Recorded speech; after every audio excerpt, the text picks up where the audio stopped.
everybody. Can everybody Good morning. hear me? Mm-hmm.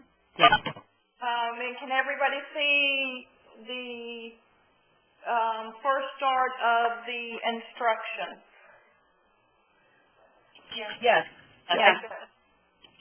Well, I would like to welcome everybody to the very first North Carolina Managed Care Filing Training webinar.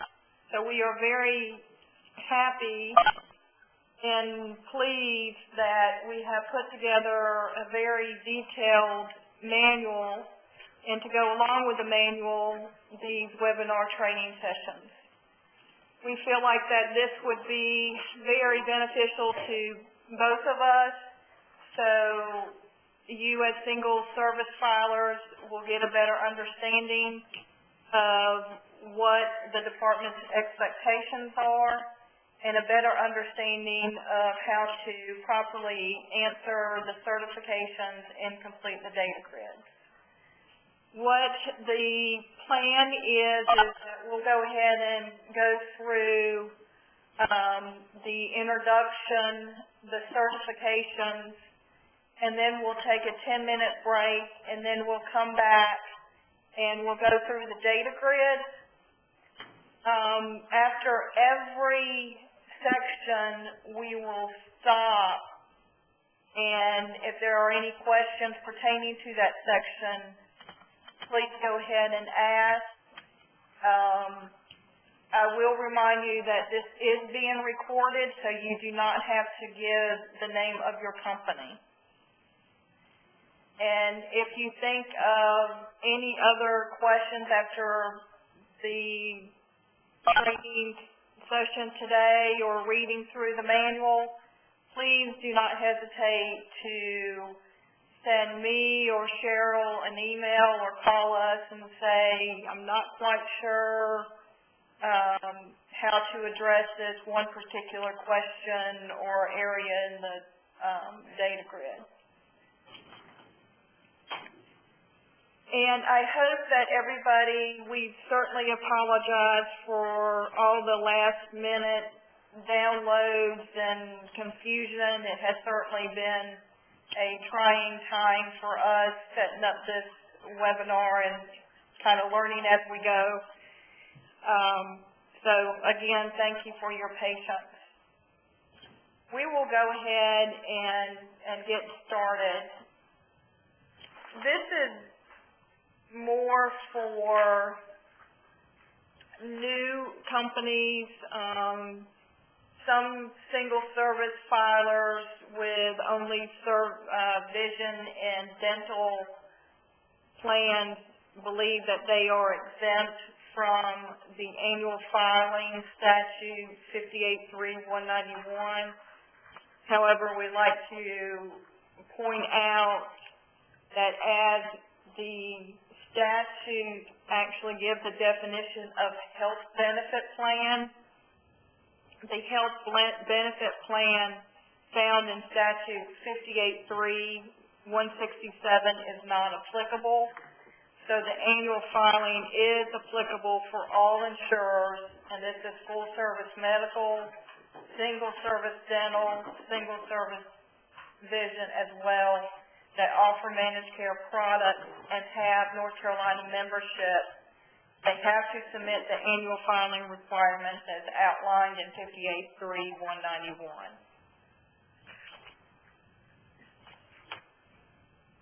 And one of the primary missions of the North Carolina Department of Insurance and the Market Regulation Division is to serve and protect the insurance consumer.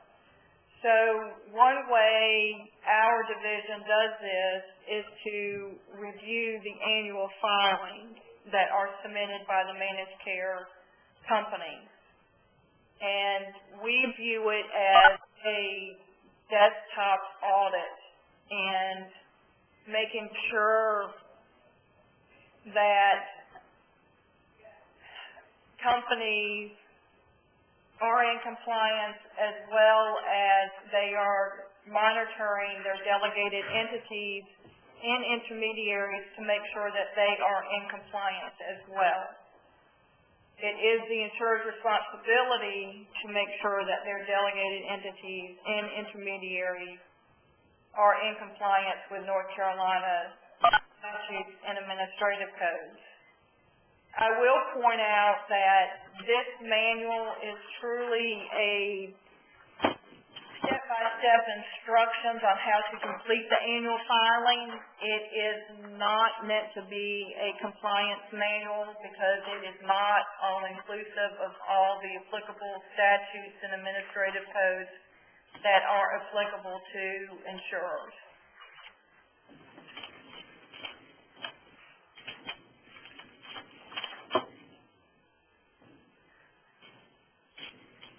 Some of the basic managed care annual filing process is that I believe everybody knows at this point that they are due on May 1st, unless May 1st falls on a Saturday or Sunday, and they are due by 5 p.m. Eastern Daylight Savings Time. If a filing is late, we do require a letter from the president on the company's letterhead, signed and dated, explaining the reason why the filing was late. And I do believe everybody knows to find the documents, and now that the manual is also downloaded.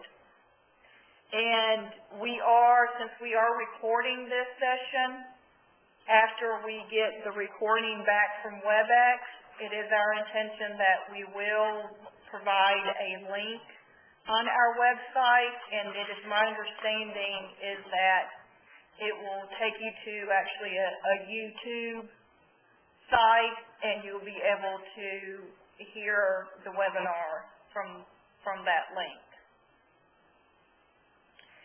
When you are submitting your data, this is more so on the data grid. Please do not submit any zip files or encrypted files. We cannot accept those.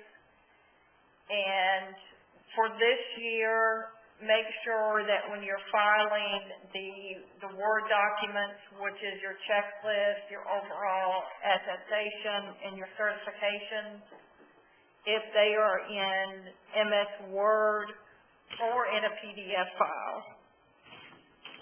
It does help us if you do submit it in MS Word versus a PDF document, especially it allows us to kind of copy and paste what you may have indicated in a certification, so we can copy and paste that into our unacceptable letter or final letter. If you are, I know that there are companies that use secured email when submitting the information. Make sure, because my understanding is that on these secured emails that I think it's only 30 days that we can go in and open up the email and download any attachments. So if you are using a secured email, make sure that you label your submission with time sensitive. That way that we know that we need to go into that secured email and download your submission promptly, so we don't lose out on that time frame. I know me personally have had issues with trying to download some secure emails. We do have some problems with Java every now and then.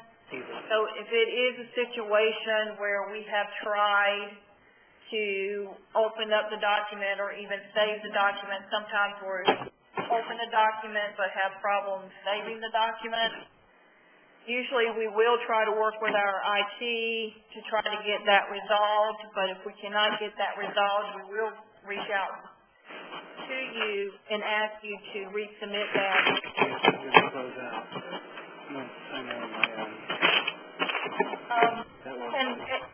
Can everybody put their phone on mute? We're hearing a lot of background noise.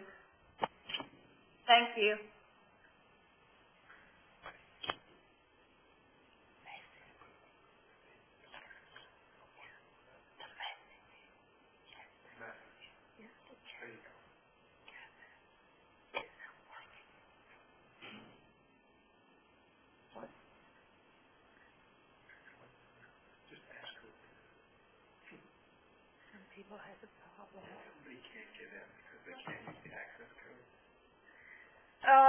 I understand that somebody is having problems getting in to the webinar with the access code. My understanding is that you may have to call WebEx to find out what the technical problem is, or let me.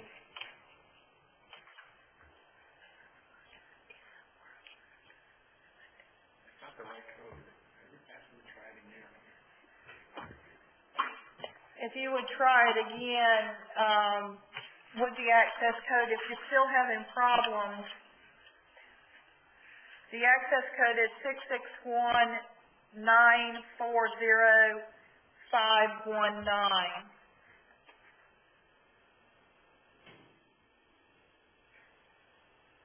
And if for some reason it asks you for a password, maybe that's the issue. The password is 1234.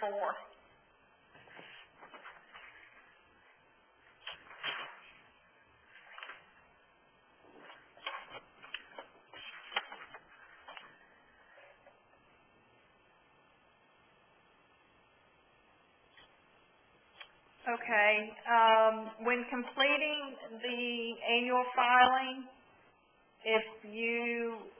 two things to make sure of is that you are using the correct document, either domestic or foreign, and it is explained here that if you are a North Carolina domestic carrier or if you are a foreign carrier that have and utilize a North Carolina domestic HMO or PPO affiliate, you can use the domestic form.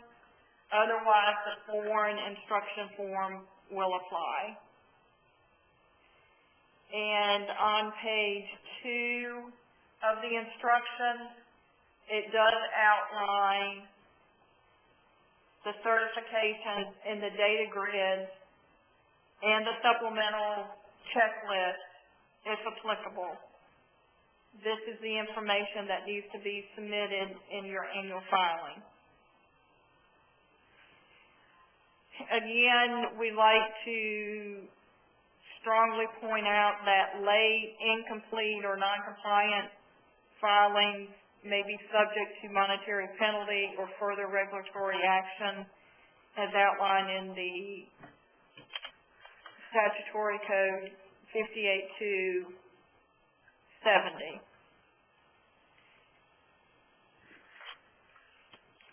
One thing that the Department of Insurance does when we are reviewing the annual filing, we do compare the current filing to last year's filing, and a lot of times, I'm sure that you have noticed over the years, we will point out discrepancies. So we would hope that the insurers will take on this responsibility and also perform such a review before they submit the filing to the department. In addition, make sure that if in the previous year's filing, if your filing was closed with accepted with issues or non-compliant, please be sure that any ongoing outstanding issue has been addressed in the current filing.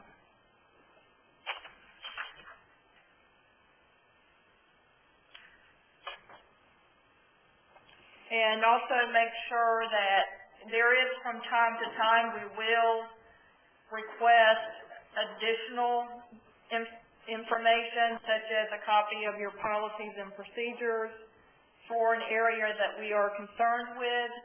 So make sure that you include that as well.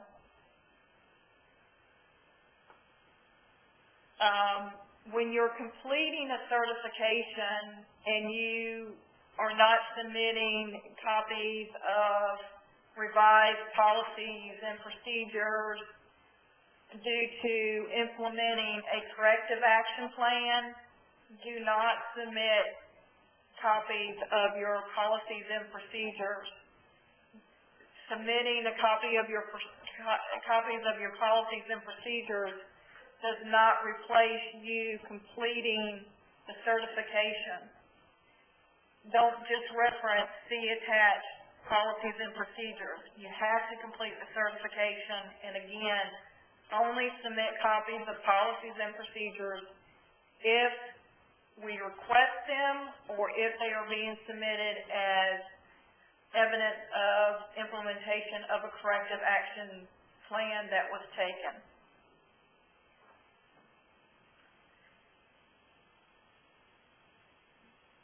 I'm not going to really touch on exemptions here.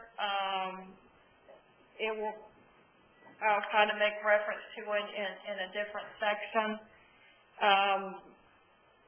Following, you'll see abbreviated filings. Abbreviated filing is mostly in situations if you are a new filer and you have received approval from our Life and Health Division with the initial operations filing, as well as approval for your policy forms to be marketed in North Carolina.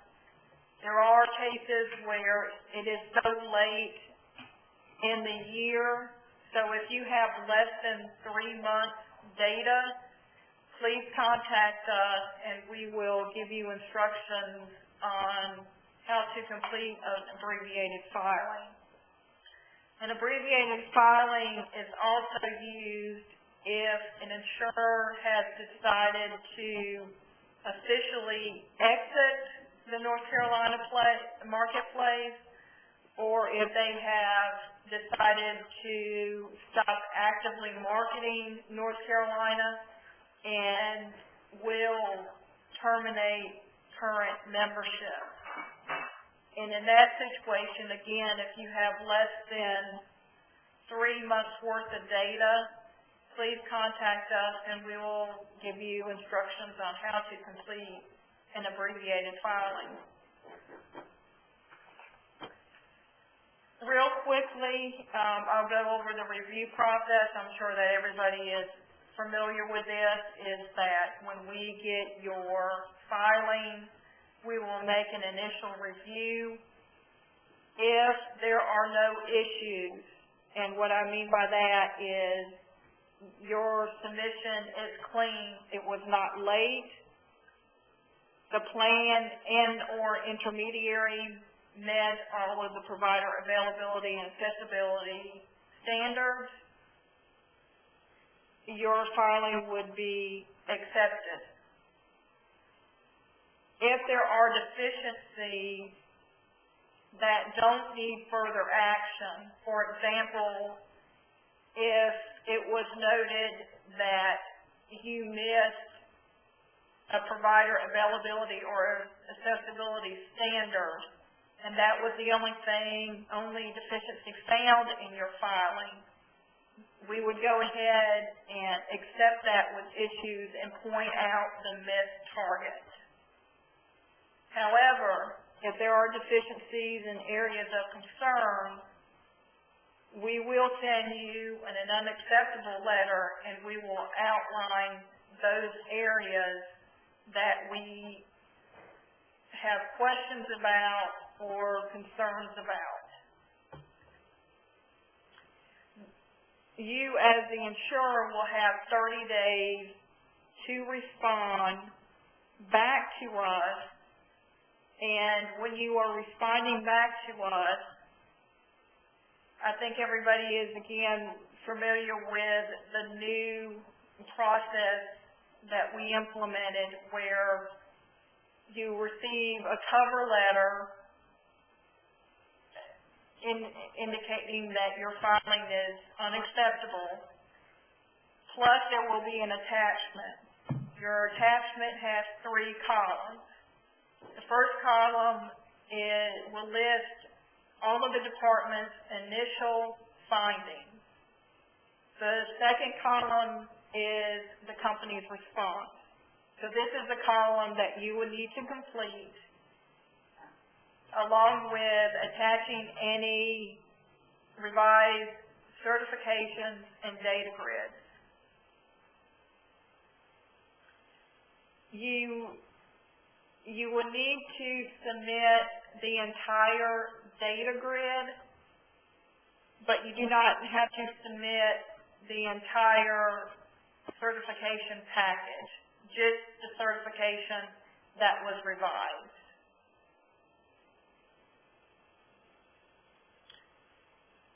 And when you are sending in a revised data grid to help us keep track of what was the initial data grid and any revisions thereafter, we are requesting that after the name, plan name, or delegated name, that you put the actual date and like revision 1 and then the date. That would help us keep track of the correct data grids that we are reviewing for your response.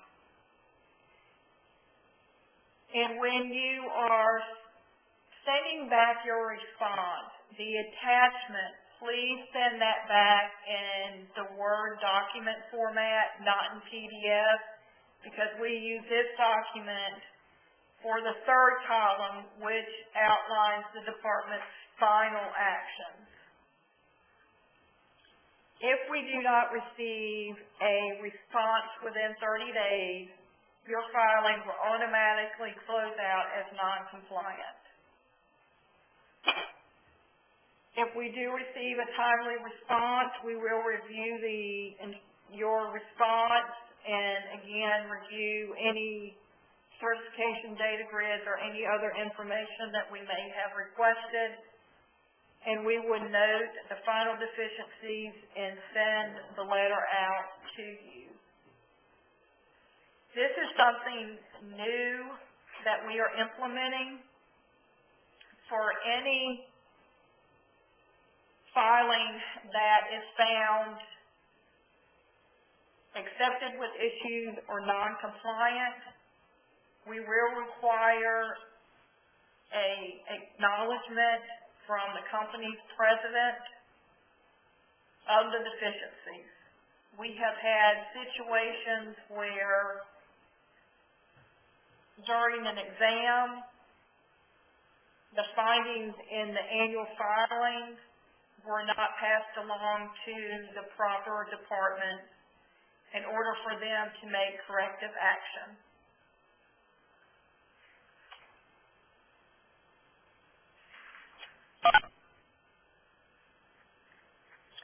That is it for me right now. I am going to go ahead and turn it over to Cheryl. She is going to go over the certifications. Good morning. My name is Cheryl Allen Bivens, and I will be going through the certification, starting with the C1 certification. First and foremost, welcome everyone to the webinar. I'm glad you were able to join us and participate. Okay, starting with the C1 compliance certification filing checklist. This is a checklist used by the insurer, must be completed by the insurer, and provide an overview and information for the functions applicable for the insurer's benefit plan. It identifies which of the areas indicated under the item column is performed by the plan and/or the intermediary. Only one annual filing checklist must be completed. We do not need a checklist from each intermediary, only submitted by the insurer.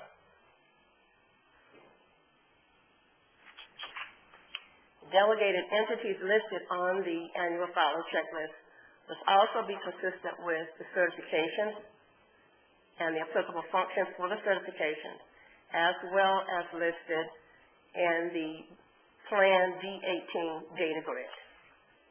For example, the C9 for delegated provider availability and accessibility. Okay.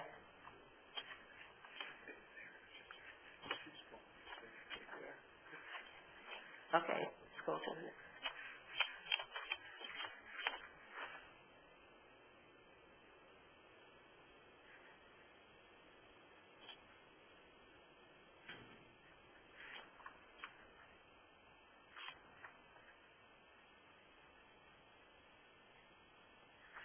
Okay, for the C2 overall attestation,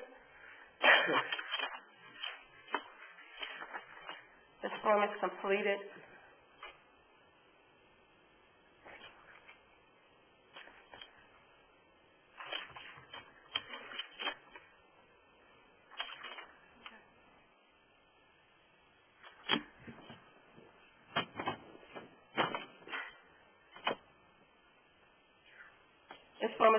by the company officer, and is attesting that the officer on behalf of the insurer has reviewed the entire annual filing, including information applicable to any delegated entity or intermediary, and that all the information is true and accurate. The officer is also certifying that all outstanding issues from the previous year's filing have been appropriately addressed and included with the annual filing. The office is also acknowledging that late, incomplete, and/or non-compliant filers may be subject to monetary penalty and or further regulatory action. An overall attestation is required at the time of the initial submission of the annual filing, as well as submission of any revised certification and or data grid. It's the same officer that signed the initial certification is not available to sign the revised submission, then an explanation needs to be provided to the department. The overall attestation must be signed and dated by two officers of the company. Depending upon the position in the company, managers or supervisors may complete the attestation if their position or titles are considered officers. If an insurer has offices in different locations, separate executed attestations for each office are accepted. Attestations with electronic signatures are accepted, or the company may obtain original signatures and scan the document. The signatures and the date must be legible.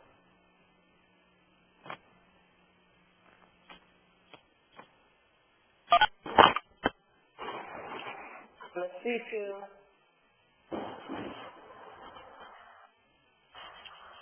primary and backup contact information is required to be provided. If the annual file, the primary contact is a consultant, the backup contact must be a company representative. Valid email addresses, working direct phone numbers, and toll-free numbers, including extensions, must be provided. We received several filings where the toll-free, direct, and fax numbers are all the same number, and neither worked.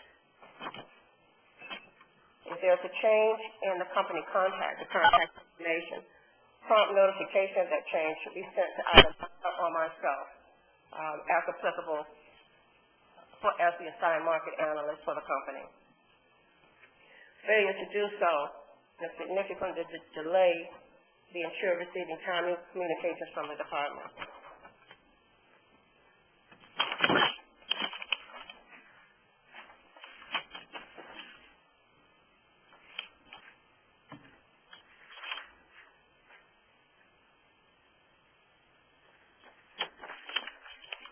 Does anybody have any questions so far?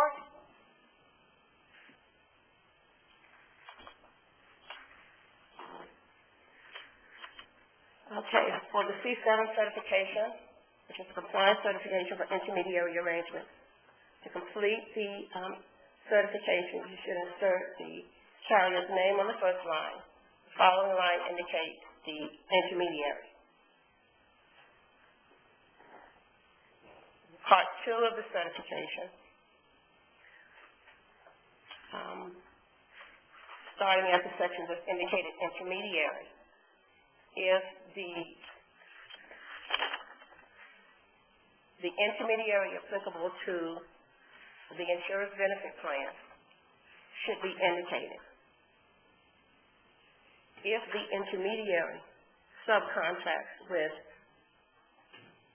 another intermediary, those intermediaries should be indicated at the second line, at the second section.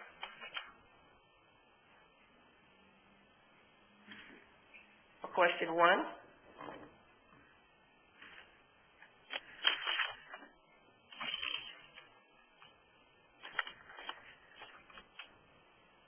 The carrier is required to identify its internal policies and procedures for oversight of the intermediary's provider contracting, effective during the specified data reporting period. We have listed the requirements and the information to be provided, starting with the name of the carrier, the name of the policies and procedures document, whether the document was approved by the board of directors, a committee, and named in the title of the company officer that approved the document. The date the carrier's policies and procedures for the oversight of the intermediary provider contracting was approved by the board of directors, the committee, or the company officer, and the effective date of the carrier's policies and procedures for oversight of the intermediary provider contracting policies and procedures. The carrier must have in place formalized written policies and procedures for oversight of the functions delegated. In this case, we're talking intermediary arrangements. The actual policies and procedures must include either an approved signature or date by the carrier, or the carrier must provide evidence of the CPC's approval via committee meeting minutes. All policies and procedures must include an effective date to demonstrate when the process or revised process was initiated or implemented.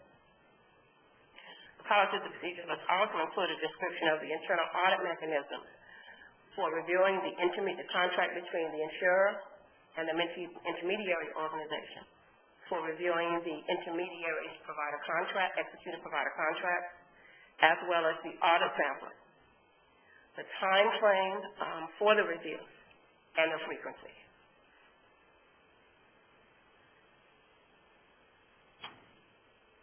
If any revisions were made for the policies and procedures from the previous data year, the insurer must identify and describe the changes. Do not attach a copy down to attaching a copy of the policies and procedures will not be necessary. And I'm just going to interject because I think that one thing that has been kind of a stumbling block is that as a filer, you are recognizing the current policies and procedures that you may have in place, but we are stressing here that you need to identify the policies and procedures that were in place during the specified data year. So if the data year is 2012, but we see a date for 2013, we will question that. How can a policy for 2013 have been applicable for 2012?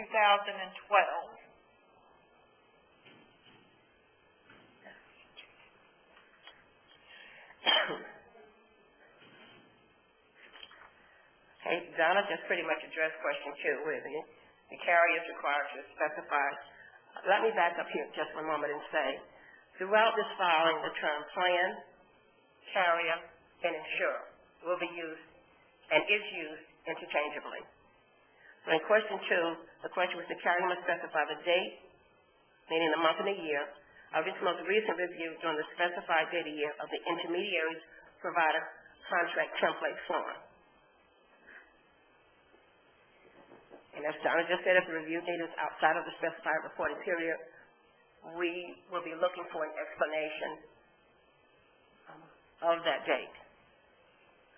It's the department's position that reviews be conducted annually. Can I interrupt for the question, please, Cheryl? Sure. Okay, so for example, on question 2 that you just specified, if we just did a review, let's say in February of 2013, you would still want to see that, but for question 1, you would want to see the policy that was effective in 2012. Is that correct? Yes. All the questions answered in the 2012 data year filing will be applicable for data year 2012. So the policies and procedures in effect for data year 2012, the name of that document will be specified and the information requested at question 1. At question 2 would be the date that the review was performed. And if you just, as you just explained, if you said February 2013 for the data year 2012, we will be expecting an explanation as to why your review was in the following calendar year and not during the specified data reporting period. And this is something that we know that a lot of carriers do a retroactive review. So it's just a situation, excuse me, if you do put a date of February or March or April of 2013 and we're looking at data year 2012, if you will go ahead and just specify that this was a retroactive review, then we wouldn't go back and question it. Okay, would you also want to know that we did a review in February of 2012 as well? Because our oversight policies are on a February to February date. Only give us the date of when you reviewed the information for the specified data year. So if your review for February 2013 is actually a review of 2012, then you would put the February 2013, but again, just emphasize that this was a retroactive review for data year 2012.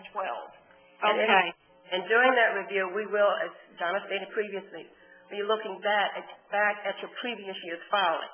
So if you indicated February 2012 in your last year's filing, and then in your current data year filing, you indicated February 2013, it would be within a 12-month rolling period, and along with your explanation of retroactive review, your response will be acceptable. Okay, thank you very much. Appreciate that. Okay.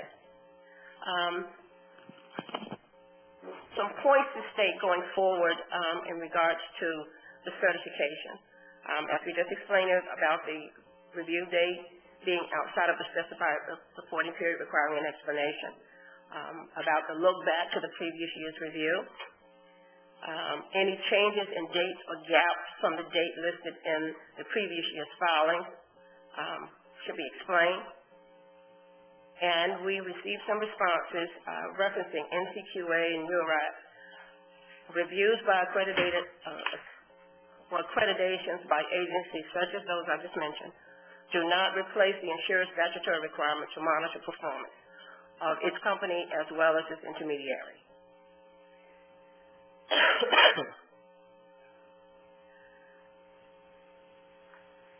copy of the Life and Health Division's approval letter for the provider contract form template or intermediary contract does not replace the carrier's responsibility for ongoing monitoring. Question 3.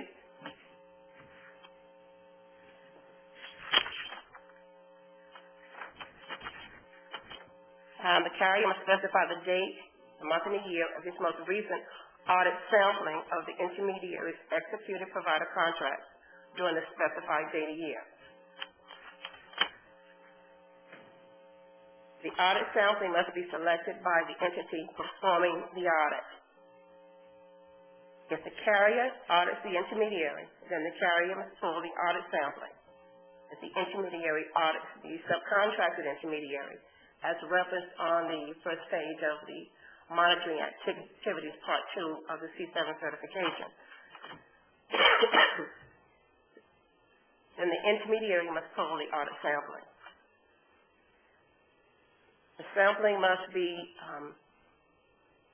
not be the same executed provider contracts reviewed during the sampling the previous year. Each year, it should be a different set of executed provider contracts.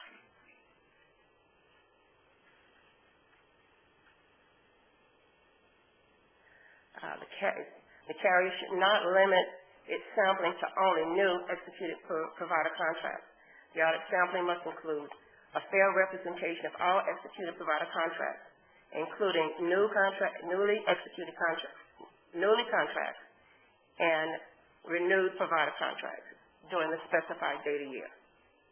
There should be a fair representation of the unique providers reported in Data Grid D7.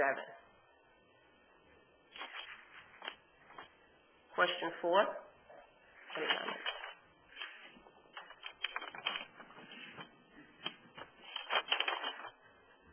One other point. Some companies have contract management systems where the contracts are handled electronically, online, with safeguards for audit.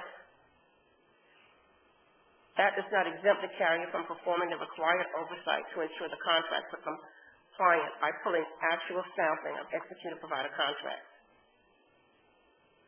The printed provider contract could be modified or struck through and then initially executed manually, thereby changing the contract form. The audit sampling is to ensure that the executed provider contracts used by the intermediary or the insurer is consistent and not changed with the form that was approved by Life and Health.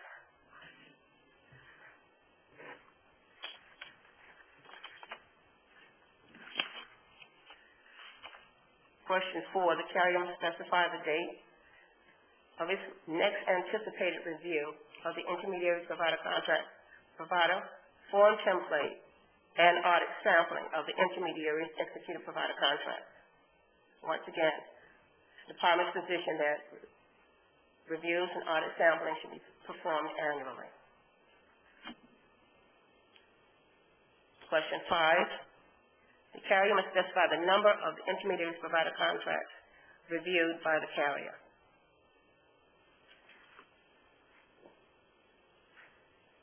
Question 6,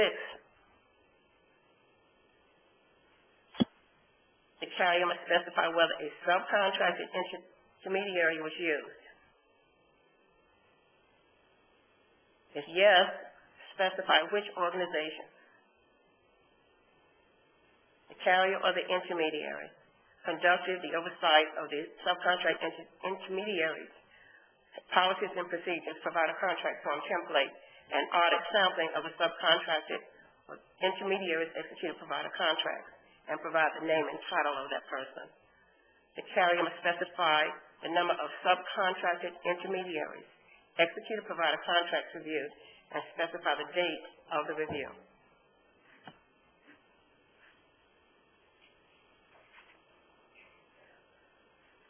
Question 7, if the review of the subcontracted intermediary was conducted by the intermediary, state how and when the oversight results were communicated to the carrier.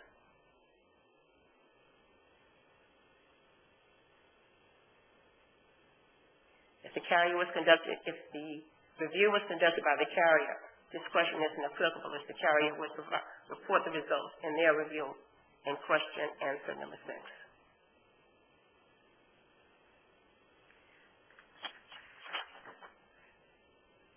Question 8 requires the carrier to explain its rationale for determining the number of intermediaries and, if applicable, subcontracted intermediaries, executed provider contracts, audited.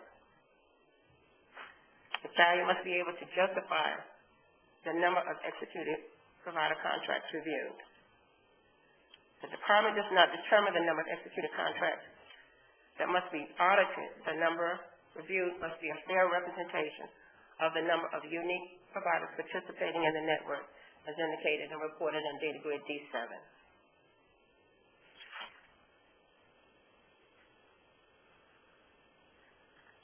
For question 9, the carrier must identify areas of non-compliance found during its review of the intermediary and, if applicable, the subcontracted intermediaries provider contract forms.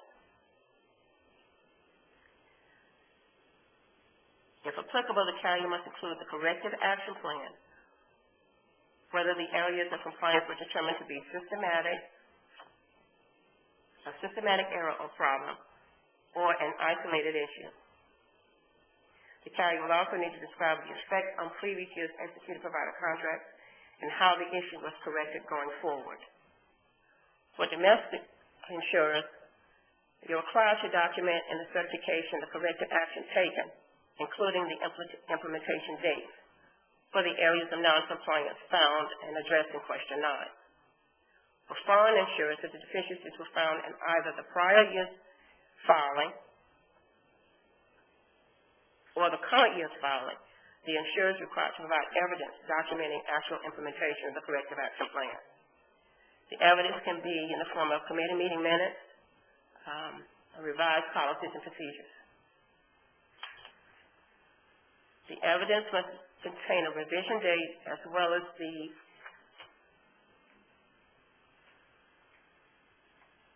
the officer approving the revision.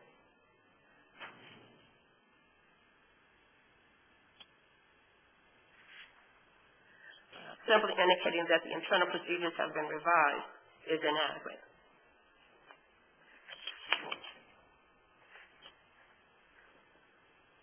Question 10. At this point, are there any questions? Any clarification needed? I would like to add a clarification. If a area of noncompliance is found during the current year's data filing review and corrective action has not been taken, we understand that sometimes taking the corrective action is not as simple as waving a magic wand, that sometimes you have to take it back to different departments. The departments have to have a meeting, etc., and it may take longer than the 30 days allotted for the unacceptable response letter. So in these types of situations, we still need an outline of the corrective action plan and the projected implementation of those actions. What will happen is in your following annual filing, then you will need to show evidence of where you actually took the corrective action plan projected. Is that clear for everyone? Yes. Thank you. Okay, question 11. The form number for the provider contract template form that was reviewed for compliance should be provided. The form number, by virtue of statute, is required to be located in the lower left-hand corner of the contract.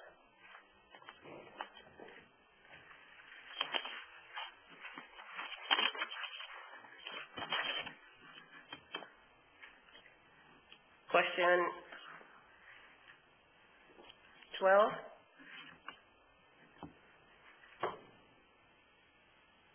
The carrier is responsible to note if any material changes as defined by the Administrative Code 11 NCAC 20-0203 were made to any of the executed provider contracts reviewed in the insurer's audit sampling. If there were, please provide the swift tracking number for the filing of the revised provider contract. This applies to question 5 and question 6. And question 13.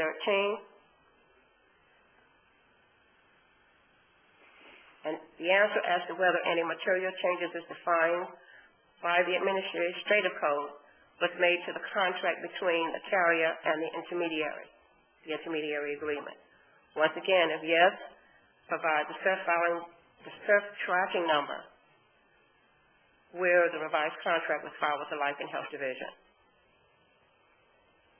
Question 14. If the intermediary paid claims, the insurer should report whether the intermediary held an active and valid TPA license for the specified data year. Any questions regarding the requirement for TPA licensure or the standing of a company should be addressed to the Life and Health Division. If the carrier pays the intermediary directly for services provided, does the carrier have in place financial protection for itself and its members through the member hold harmless agreement language?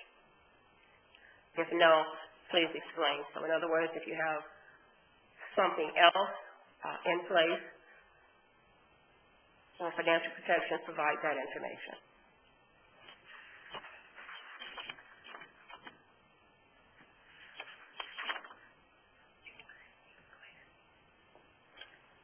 Okay. I'm going to go ahead and take over and do C8. C8 and C9 are basically the same questions. However, in the manual, we do outline when a C8 and a C9 needs to be used. So if the carrier sets the standard for its network, or when the intermediary adopts the carrier standard, a C8 would apply. A C9 will apply if the intermediary sets the standard for its target or when the plan adopts the intermediary standards.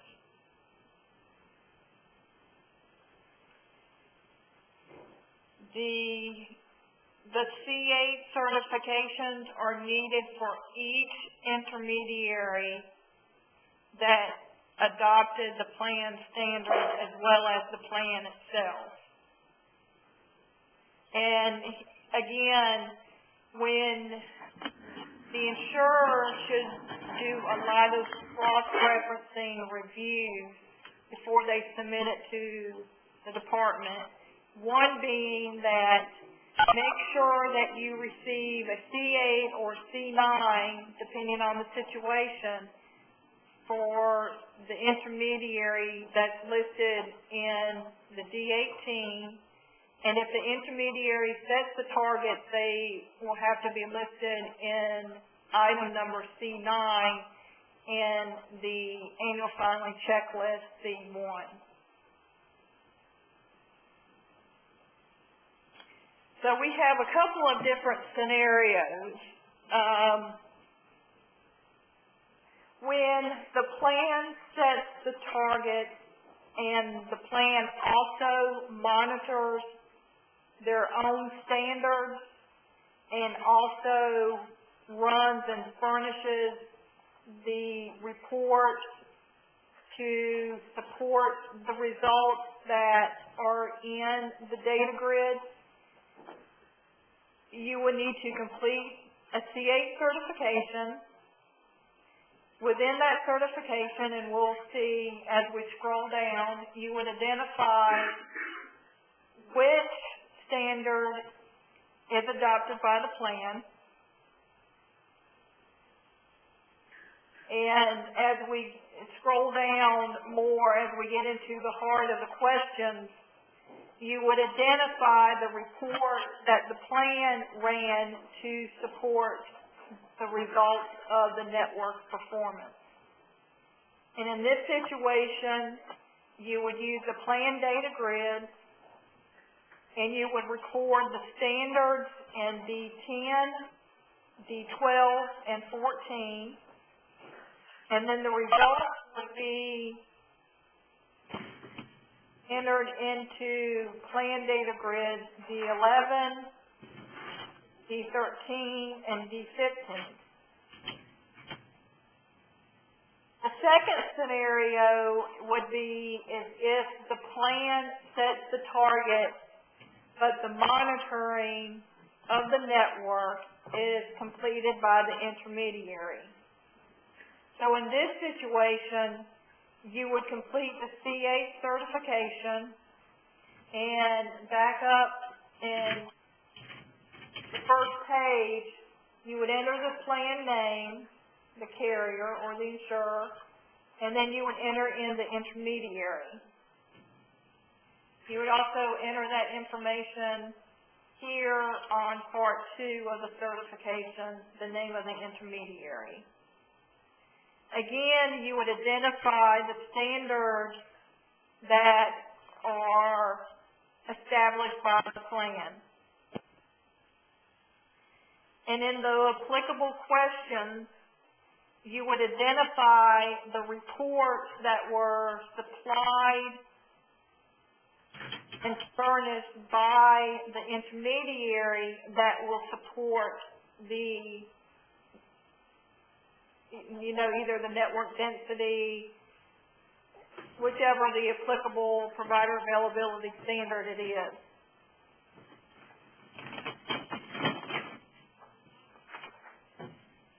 The standard would be entered into the plan data grid, D10, 12, and 14, but the results would be entered into the applicable intermediary data grid, D11, 13, and 15.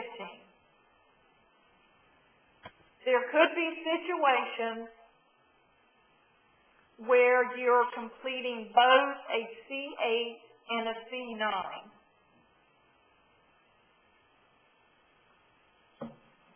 And this situation, we gave an example.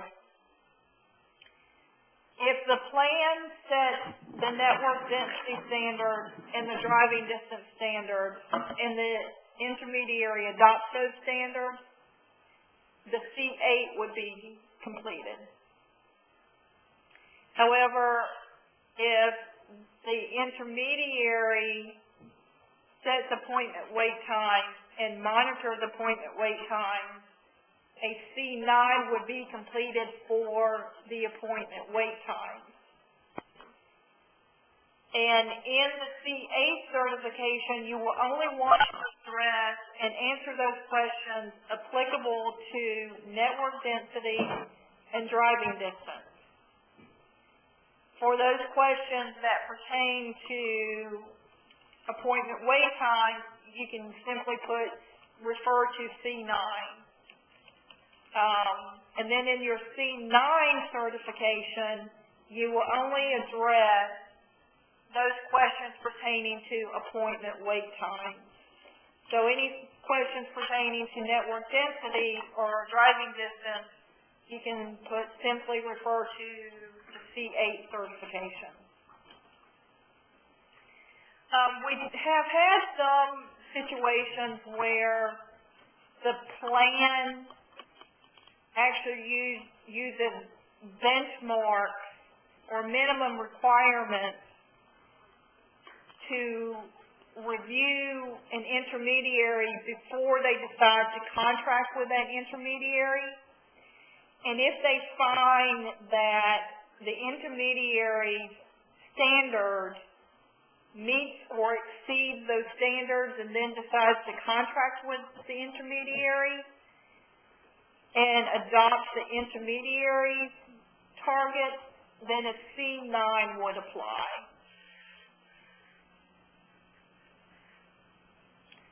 So I think we've already gone over how to enter in the first page, and here you'll enter in the name of the intermediary. Only check the standards that are established by the plan. It is not necessary to copy, paste, or insert the actual standards because they are captured in the data grid.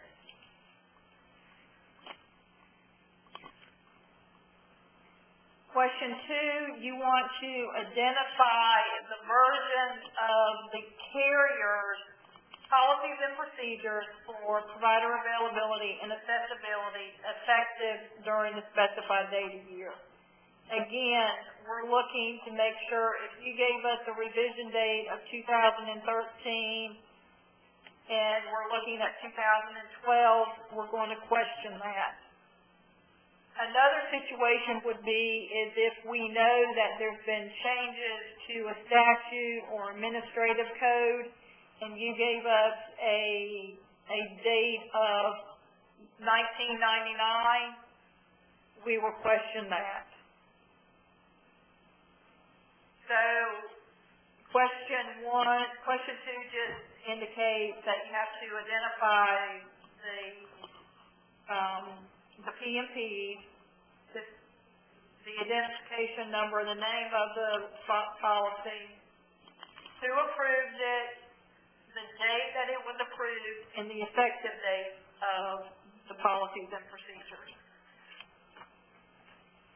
And just like Cheryl was explaining in the CA certification, these policies and procedures must be formalized and written.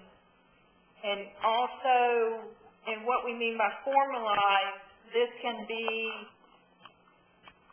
either showing where the policy itself has like a signature and date, or they were adopted, approved through a committee, and those committee meeting minutes will show the approval of such policies and procedures. The policies and procedures, again, must describe the internal audit and the frequency of the carrier's review of the provider availability and accessibility PMPs and the network performance. Again, what we are trying to stress throughout the annual filing and these questions, if for some reason a company was called for an exam, this is the same information that you will have to provide the exam team.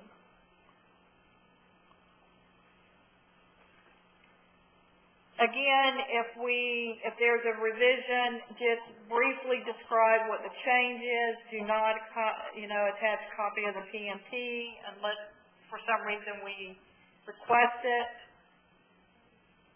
And also make sure that the carrier and the intermediary is following the Record Retention Administrative Code 19.0102.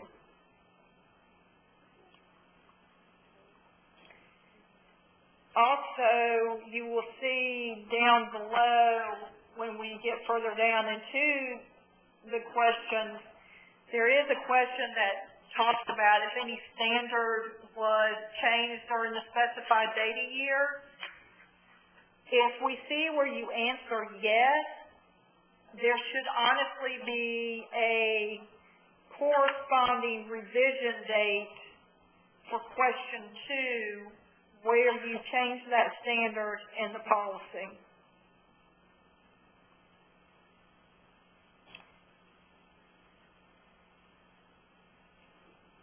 Again, it's already been talked about, but by administrative code 20.0304, the insurer must at least do an annual monitoring of provider availability and accessibility. Can I interrupt for a quick question, Donna? Absolutely.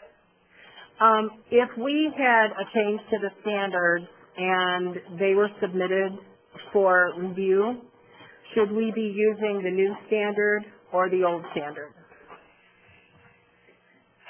When you say approved within your own company? I can show that they were tentatively adopted as a new standard, but we're just waiting for the department's approval. Okay. Is it just a situation where you just change your internal procedures? No, it's a question where there was just a revision to one of the standards to more closely align with an industry standard. Okay. In situations like that, you may want to actually contact the Life and Health Division and to make sure that a filing is actually necessary for that. I know when you're doing any type of changes to provider contracts, that would needs to be handled through the Life and Health Department. Okay. But if you're just changing, like for example, if your network density is one provider for every 100 members, and you've decided to change that to one provider for every 50 members, you may want to reach out to the Life and Health Department to make sure that a filing is actually necessary. Would it be sufficient if they said yes, just anticipating what that response could be, and we've already submitted it for approval, could we put the search number on showing that it has been filed? Yes. Go Okay, ahead great. and indicate that, it has gone through all of the internal approval process, and then it has been submitted to the Life and Health Division. Okay. And it is still pending review. Wonderful. Thank you, Donna. Thank you. Again, and we've already gone over this, but if we see where, again, we compare the current year's filing to last year's filing. So if we see where a review was not conducted within the last rolling 12 months, we will question why. So if for some reason you know the reason why, go ahead and give that explanation to us.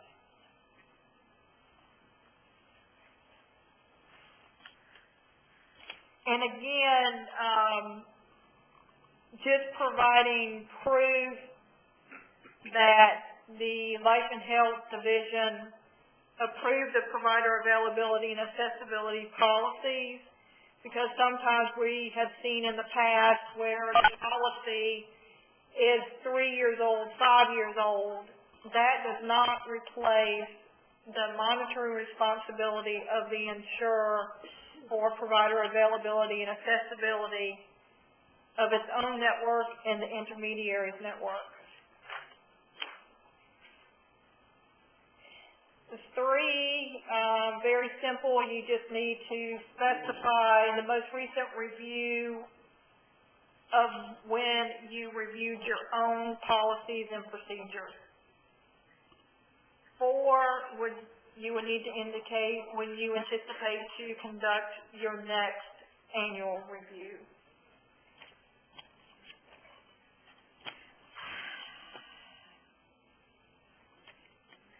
And 5 is just a simple yes/no answer. We just want to make sure that the carrier is monitoring the provider availability and accessibility according to the terms and the frequency of your established policies and procedures. And if no, if you would explain why. C6, again, is you would want to identify any noncompliance areas that you found in reviewing the policies and procedures.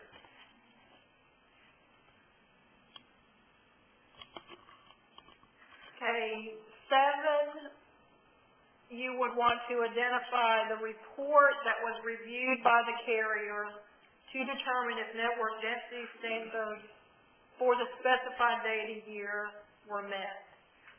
Again, and this report must be able to support what is reported in either the plan or the intermediary D11.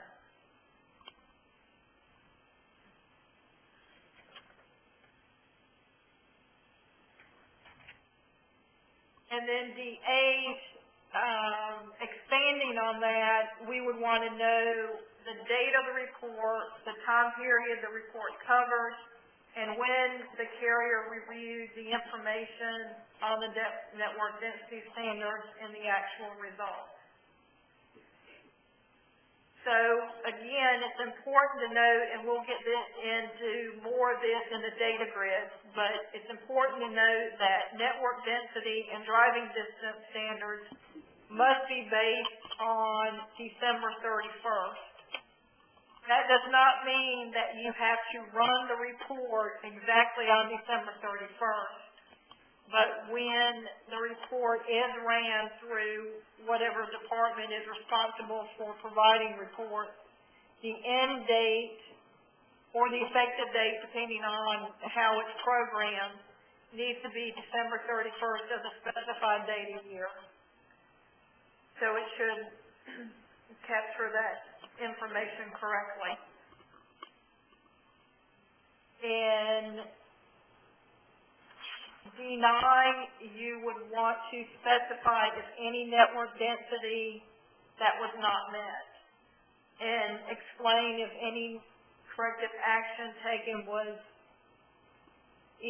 taken or is planned. And again, this is going to be specified in the data grid instructions, but if you have a situation where the network density standard or driving distance standard, if it's narrowly missed, and what we mean by that, within 5 percentage points, you need to at least acknowledge that that standard was not met, and just indicate that no corrective action was necessary because it was not a significant missed target. However, if it's more than 5%, we need to know the corrective action taken or planned by it or the intermediary. And if no corrective action was taken, we need an explanation as to why you didn't take corrective action. So, for example, if the result for driving distance was 99%, and the goal is 100%, you would still need to acknowledge that missed target in the C8 or C9 certification. Donna, can I ask a question? Yes.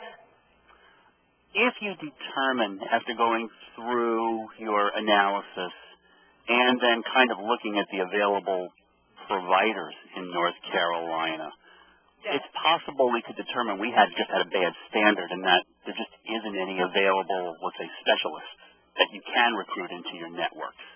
That is correct. All right. Would it be possible then to move your standard to something more realistic just on the basis of the fact that you've basically contacted everybody there is to contact, or there isn't anybody to contact? Is that an acceptable change based on the fact that there's just no one available? we do understand that there is a limited number of, especially when we talk about specialist dentists. So we will take that into consideration when reviewing the standard that is set and the result. Thank you. Does that answer your question? It sure does, thanks. Okay.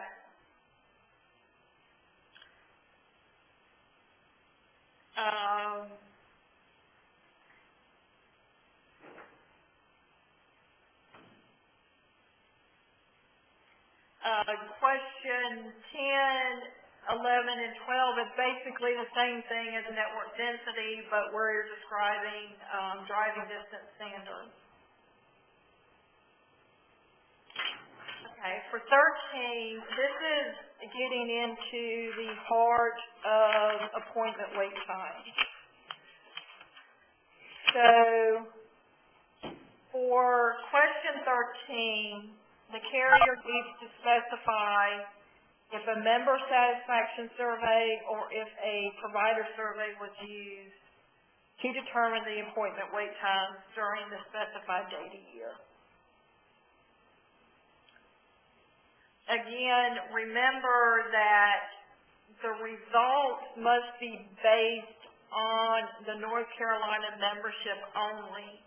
Any type of national, regional survey will not be acceptable. Or even if you use an intermediary that contracts with more than one company that does business in North Carolina, they cannot combine all of their North Carolina business into one survey.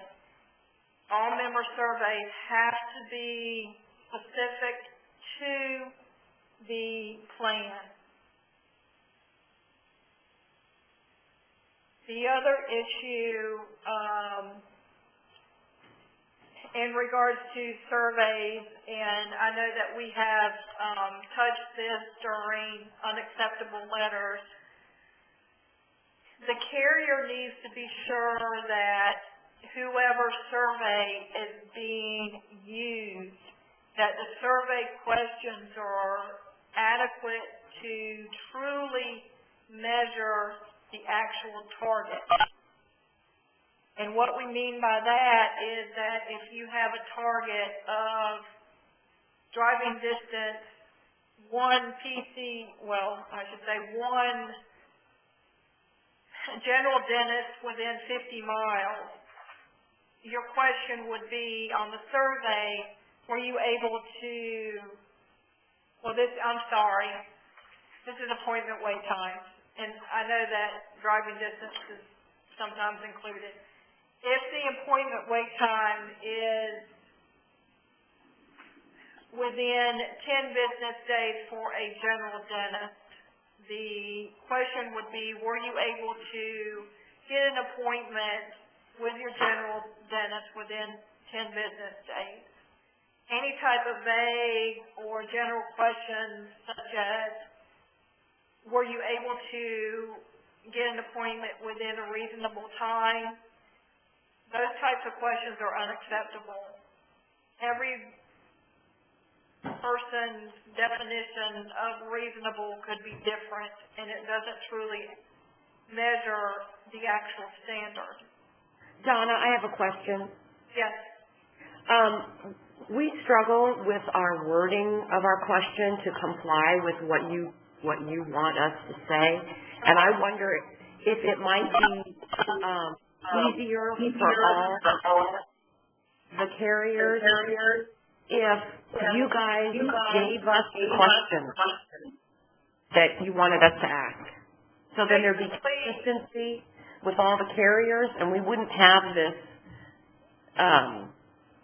we would know what everyone would be asking the same thing, so that you would be dictating the questions that we asked, and so we'd be giving you what you wanted, basically.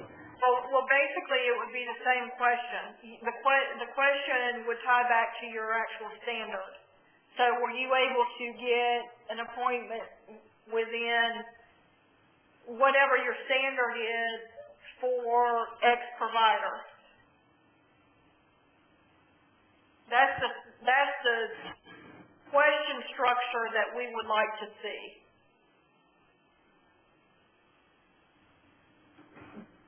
I understand that, but I guess what I'm saying is, I mean, that's the only thing that the department would be able to provide. well, then, but we did it, we did it the way we thought you wanted it done, last year, and then this year you came back with objections telling us that we didn't have the right questions, we weren't asking it of the right providers. So what I'm trying to say is, if you provide us with that information, there wouldn't be any questions. If you handed us a form and said, here's what we want you to ask, bottom line, here. And then we can fill in our blanks with our standards. But,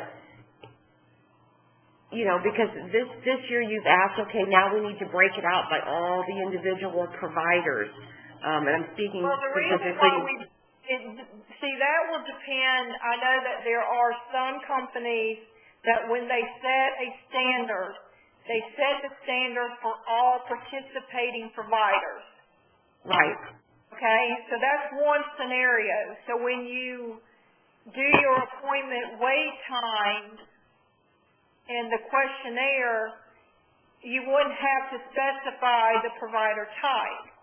However, if your standards are where you have different standards for different provider types, then your questionnaire will have to include questions for each of those provider types. And that's what it sounds like to me why we went back and specified that. So if we had the same standard for all the different types of providers, we don't have to break them out and list them all separately. It depends on how you have your written standards established. If in your written standard, if it actually says all provider types have this standard, that's fine. However, if your written policies break out the different types of providers, even if the same target applies, it sounds like to us you need to be tracking those separate providers. Okay, but on your so it form... goes back to how your written policies and procedures were established. But on your form, you split them out. And so if we as carriers think, okay, then we have to split them out, and we have to ask all these people individually which provider they went to see. No, we do. I mean, I'm not sure if I'm talking to a vision or a dental provider. Both. Okay. For example, for dental, you do need to break out general dentist, and if you want to group all your specialists together, the department does not have a problem with that. You would just need to specify in the data grid, in the comment box below, that we have one standard for all specialists. Okay. So the standard being reported would be the same. Just because that we have it broken down into the data grid doesn't mean that you have to set up your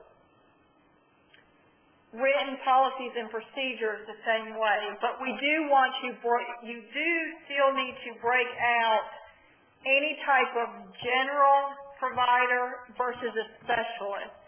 You can have a specialist answer and a general dentist question answer. But most of the time, because for us, it doesn't make sense to have the same target for general dentists because you're going to have more general dentists. So your target should be much lower than a specialist target, where you might run into situations where a particular type of specialist is very limited. Well, that's what we did last year, and you came back and told us we had to split it out by all the different specialties. I would have to go back. You can reach me offline and we'll discuss it further. Okay. It could be a situation where that's how it was specified in your written policies and procedures. I don't recall. It wasn't. We did it the way you wanted us to do it last year, and then you came back this year and said, no, now you need to ask all by the specific specialties. Okay. So it really made for a very confusing survey that we're trying to send out to the insureds. They don't understand all the technical right, and when you send out your survey, that's a good point. You have to, when you're talking about a specialist, either list the type of specialist or define it somewhere so they know that that's what you're talking about versus a general dentist. Well, and that takes me to the vision question as well. People don't know the difference between an optometrist and an ophthalmologist. Okay. I'm finding a lot of confusion with that.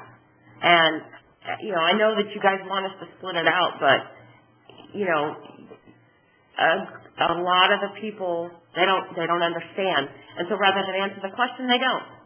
And they look at these surveys and they think, I don't understand any of this, and they just throw it away. Okay. Because it's too technical. It's too...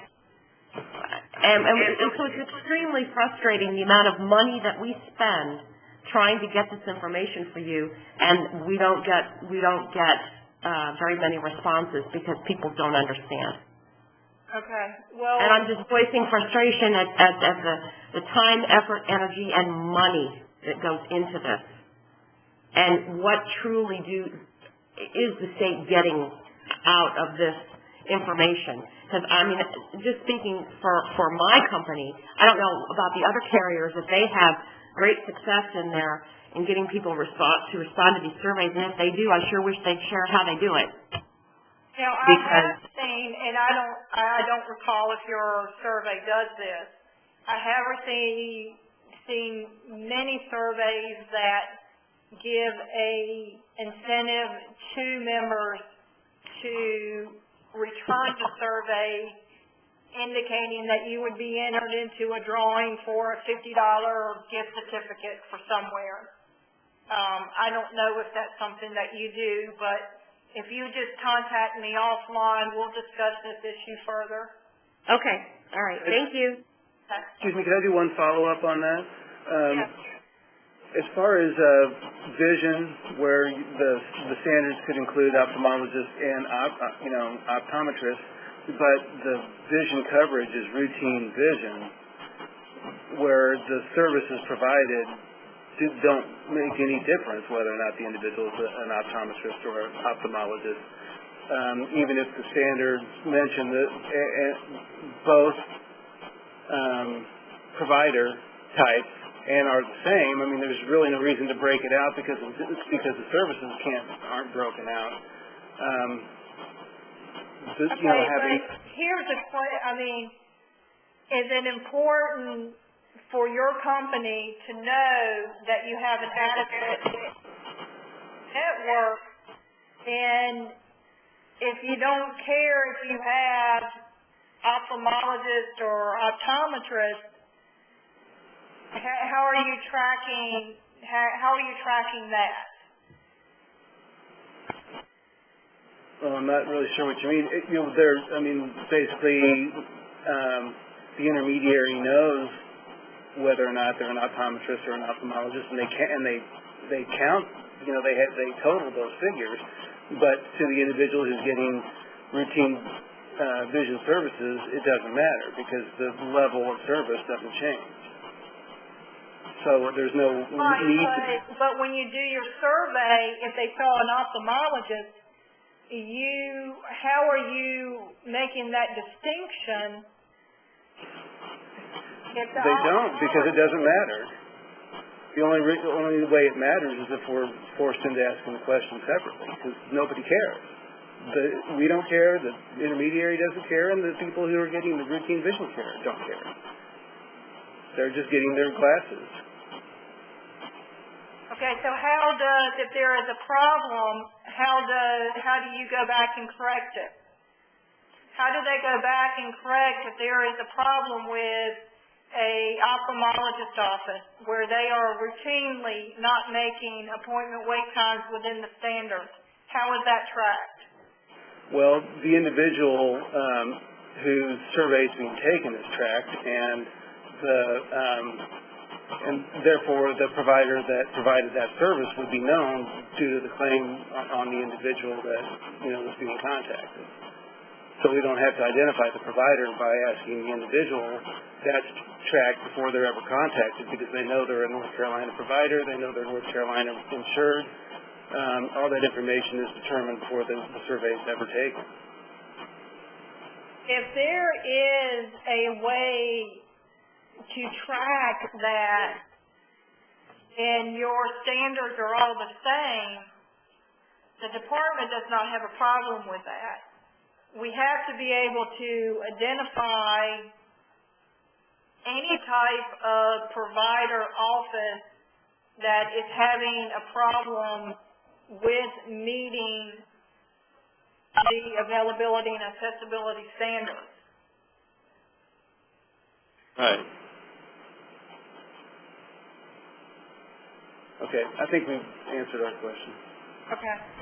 And if anybody has further questions about that issue, just contact me or Cheryl, whoever your assigned analyst is, and we can readdress it offline on an individual basis.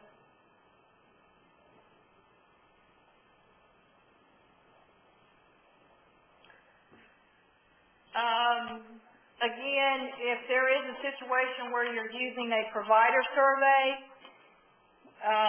your provider surveys, again, the question still needs to tie back to the actual standard. And most of the time I see where they are surveying your high volume providers, which is acceptable to the department.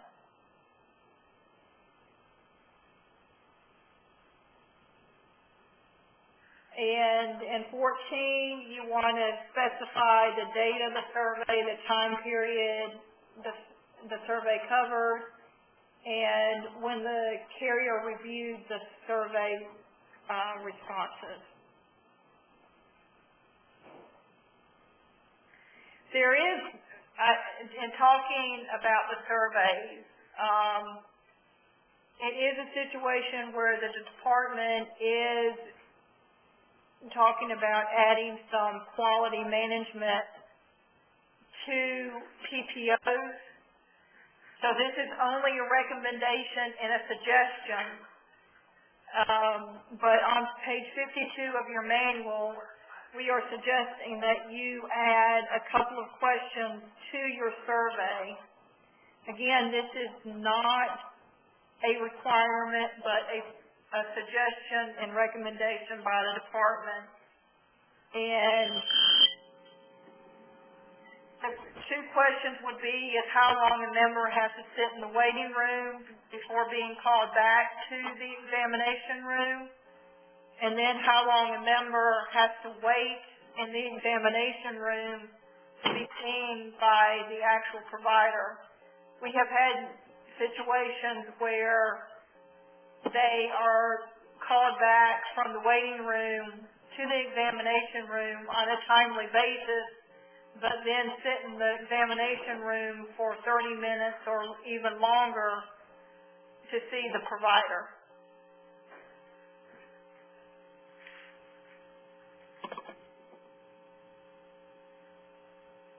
For 15, you would want to disclose the participation rate. This is the number of members provider surveyed versus the number of responses that you receive back. The department does not determine what is considered a valid survey. But just be sure that you are receiving enough responses back to adequately measure your appointment wait times. Donna? Yes. I have another question here. Okay, say for example, our response rates were abysmal, and so we decided to survey everybody in North Carolina that saw a PPO provider in 2011 or 2012. Okay. And our response rates are still abysmal. Okay. Then what? We've made every effort to comply. Okay. We can't force people to take the survey. We surely do not want to spend the money to bribe people to take the survey. What you want to do is, if you did receive an inadequate number of responses, just indicate that you also reviewed the grievance complaints and in particular about provider availability and accessibility. Indicate if there were any grievances or complaints pertaining to this topic. Okay. And that they were followed up on? Yes. And then that would be sufficient? Yes. Okay. Thank you. Yep. You would only need to do that if you don't receive a valid number of responses. Okay, thanks. Okay? But, again, only reviewing complaint data or grievance data is not a sufficient method. Donna, can I ask a follow-up question to that? I guess I'm curious, if you don't set the standard for responses and can't regulate it, why are you putting pressure on companies to do things you can't regulate? What's the point of that in all of the follow-up and showing what's an adequate and inadequate response if you can't regulate it? Well, there is a regulation under 58.3.191 that you have to submit the appointment wait time result. Sure, I understand that, but if you don't set the standard, so what's abysmal and what response rate we get, and under dental and vision you don't regulate grievances in that process, I guess I'm just concerned that you're putting undue pressure on companies to do things. We don't regulate grievances under vision or dental, but we need to make sure that insurers are taking the proper steps to actually monitor the network performance. And these are ways that you have to measure the network performance. So if you're not getting enough responses, there are supplemental methods that we will accept. You can do cold calls, you can review grievance and complaint data. But we have to make sure that you are doing your due diligence to make sure that your members are able to see the contracted providers in network within the standards that you set. And this is the way that you have to go about it. So whereas those specific things may not be regulated, throw in by 20 or 300 and an adequate network. That's where the measurement and monitoring and compliance requirement by the department comes into play.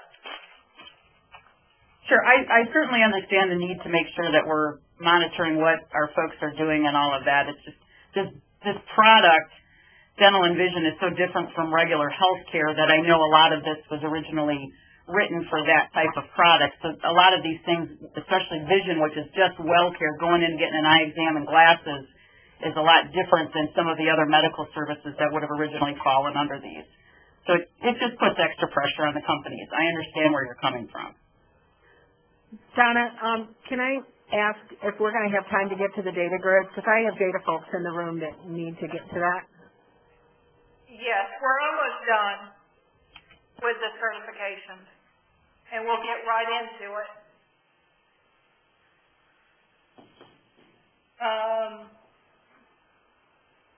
Again, you would recognize any appointment wait time standard that was not met. 19 and 20, again, this is a situation that probably will not relate to our vision filers because I think we only have wellness plans for vision. However, it could be applicable to the dental plans where I know that some of the dental plans do have emergency care standards that addresses bleeding or pain. So you would want to address what the policy is for that.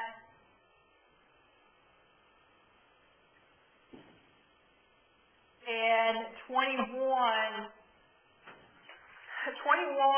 is asking if when there is not a participating provider that cannot provide services to a member within the availability and accessibility standards and they seek care from a out-of-network provider, what provisions are made?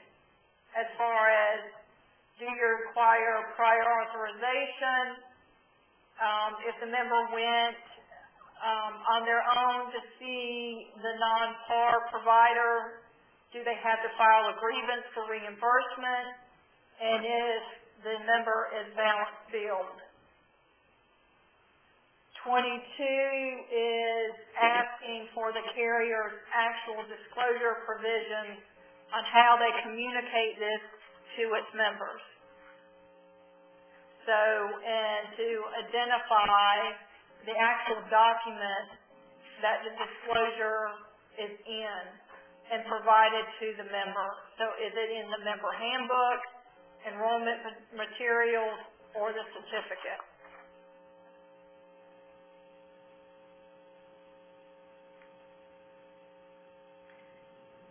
23 is just a quick, simple question in that if there was a subcontracted intermediary as identified in C7 that was used, we are just basically here wanting to verify whether or not the subcontracted entity results were included in the certification questions.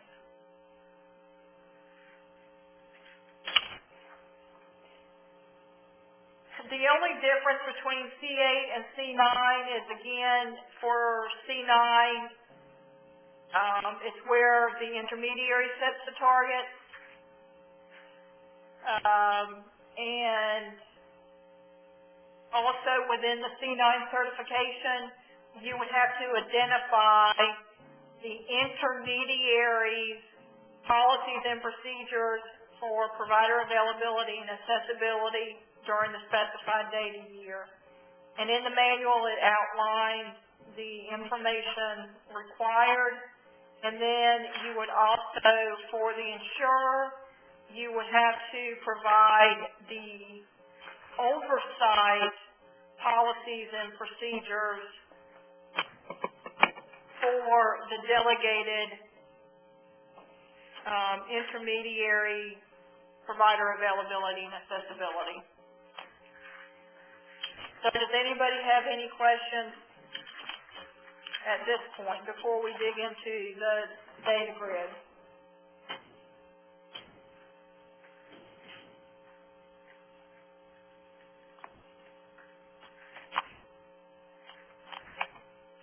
Okay, well, we'll go ahead and jump into the data grid. Just a few highlighted notes. Be sure that when you are including data, it does include the members living in border counties. Do not include any data for those members that are living outside of North Carolina and not using the North Carolina network.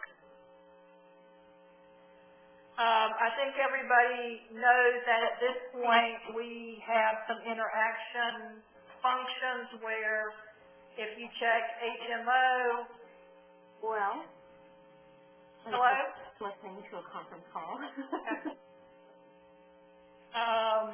And if you put what did you do? dental, anything related to vision would be grayed out. Okay. So what does that Again, if you click on vision, anything related to dental would be grayed out. Any grayed out cell or grid, please do not enter in any data. We also have error and explain messages throughout the data grid, so be sure to address those in the comment box below the grid, or there is a grid after D18 in the plan or D17 in the delegated. at this point? He's already. You want to make sure that separate data grids are necessary for each intermediary, and the intermediary has to complete separate grids for each carrier. Do not combine HMO and PPO data. However, HMOs with a point of service product need to report combined data unless, when you get down into the availability and accessibility standards, if there are separate standards, we'll need separate grids for those. We do have some situations where the insurer contracts with an intermediary that has more than one network, and each network option is separate, and the member has to pick which network that they want to use. It's not seamless to the member. So in those situations, separate delegated grids for each of the networks is required, as well as only a C2, which is the membership by county, is needed to correspond with the membership in each of those separate networks.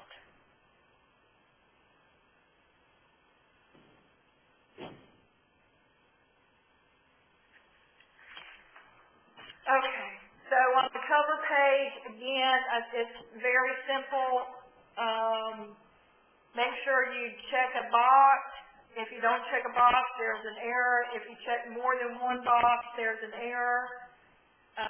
Plan name, this is the name of the insurer. Again, for this year, if you have to submit a revised plan data grid, you would want to put XYZ Company, revision date 4/1/2013.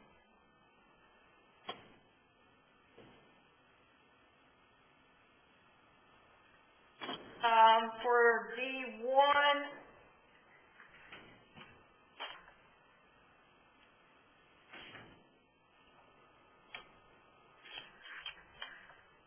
the only thing different in D1 is that we have added a column to recognize the disenrollment due to rescission. If it is a situation where currently your reporting system cannot provide that data, please indicate in the comment box below.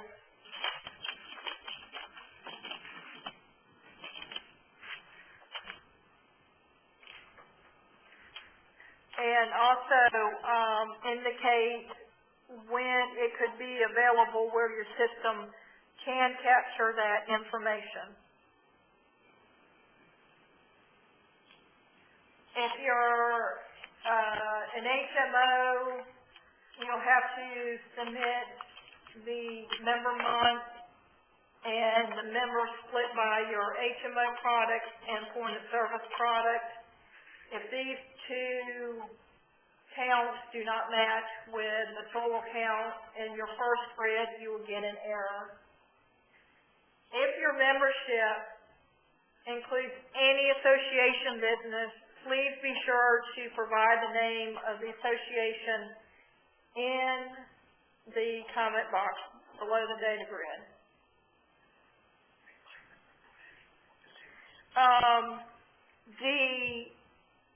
In regards to when we are reviewing this data grid, G1, few things to note. If we see where there's been a sizable decrease in membership, please provide an explanation. It could be perhaps the company has decided to cease actively marketing in North Carolina or for some other reason, but just provide an explanation. And if there's been a sizable increase in membership, also explain the reason for this. And that reason could be maybe you introduced a new product, a new policy form. And also, if we see a sizable increase, we would also want to know if there has been any type of change in the number of providers, and that would be reflected in D6 and 7. And if there were any revisions made to the provider availability and accessibility standards and PMP as a result of having to add more providers due to the sizable increase in your membership. The other important thing is that as we compare this year to last year, we will look at, for example, if this was this last year and this was the ending membership for 12/31/11, we would check to see if the ending from last year matches with the beginning of this year. If it does not, just provide a comment in the box below here. We understand that some companies do a rerun a report, and it's due to retroactivity, and that is fully understandable. But just provide an explanation.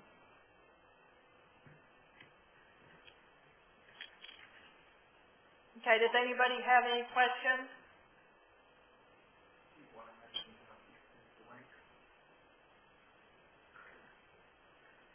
And be sure when you're using D1 and D2,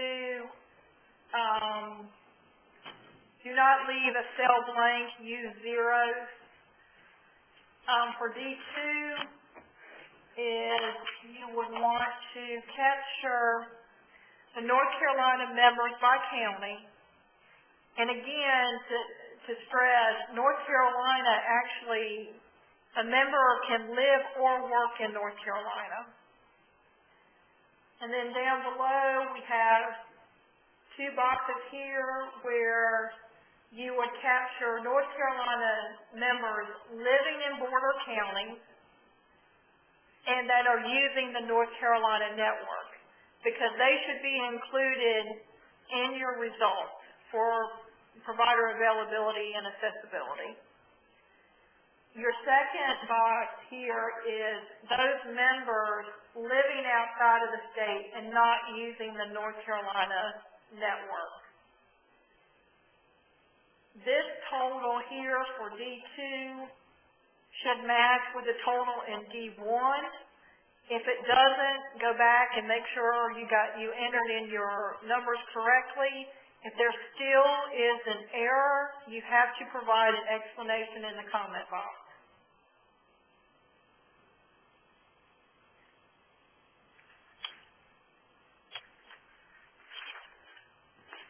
And also, too, you will notice that for D2 and D6, when you enter in a 0,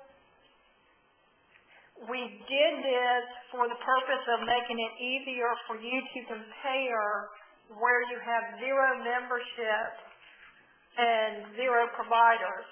So, but if you're looking at D6 and you have 0 providers in a certain county, but then you go back to D2 and you have 500 members in that county that doesn't have any providers, you will need to provide an explanation. What are you doing for those members?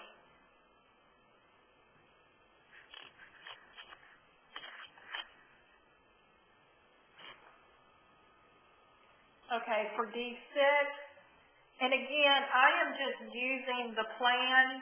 The only difference in the plan and the intermediaries is that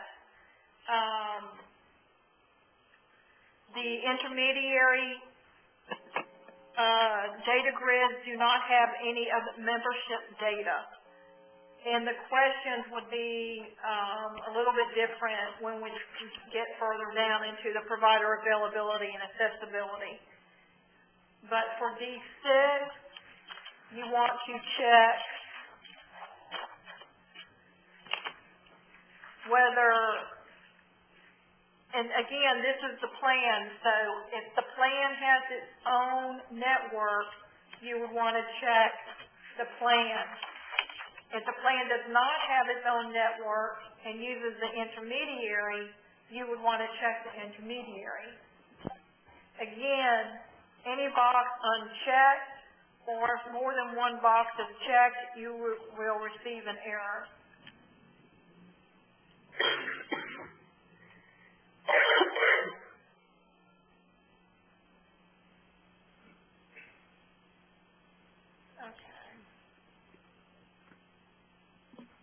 Donna? Yes. This is Honey McGinley from Guardian.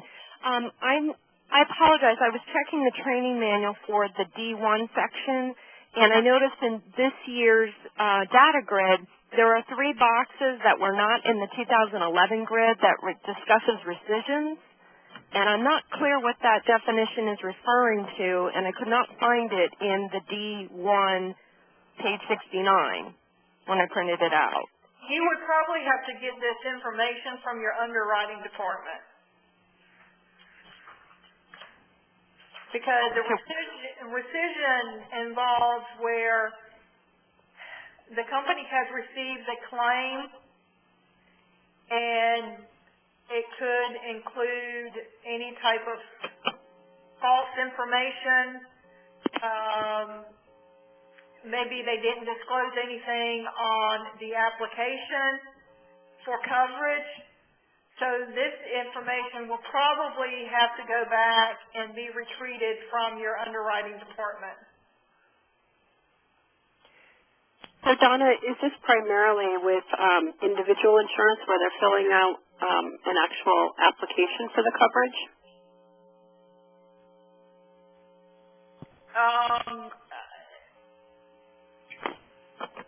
Is it a situation where your company doesn't require an application? Group coverage is a guarantee issue if they're enrolling during the enrollment, open enrollment period. Okay. I would still go back to your underwriting department and just verify whether or not they do any type of rescissions. Because it could be true even with group coverage that is guaranteed issue. If they find a material misrepresentation on any type of enrollment, form that had to be completed. Maybe, for example, they found out that a dependent was not truly a dependent, and they rescinded that coverage. So again, I would go back and contact your underwriting department.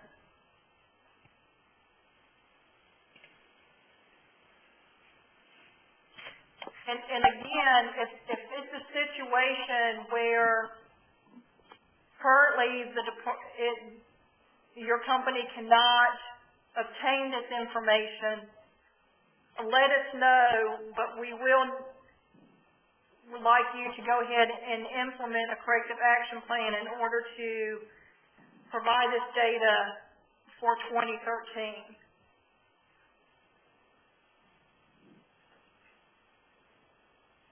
Okay, thank you. You're welcome.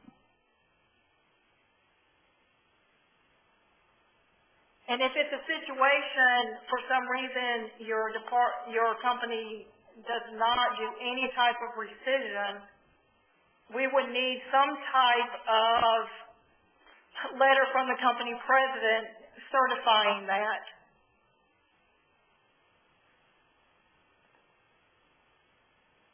So here, for D6, you would just put in whether you're a vision or a dental and the number of provider by type as specified in the grid and by county. Again, don't leave any cell blank. And the definition of what we consider a border county is below here. And be sure that if you have no border county providers, we see very commonly that this whole row is left blank, so be sure that you put in 0.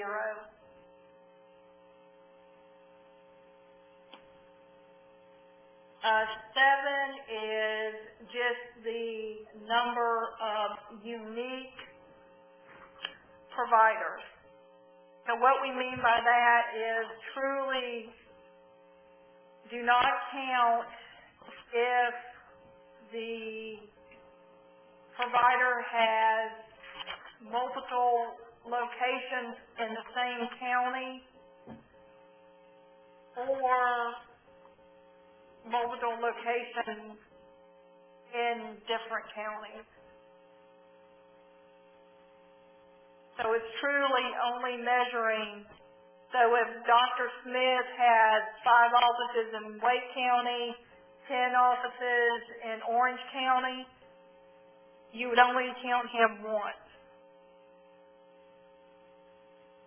Also note here that as part of our review, we will take the ending membership of last year and see if it corresponds with what you have entered here.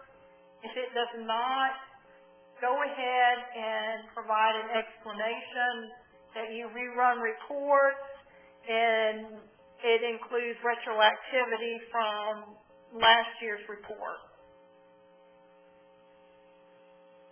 The other thing that you would get is there is a calculation where if you take the total for 12/31/11, you add in the number that joined from D9 and subtract out those providers that left in D8.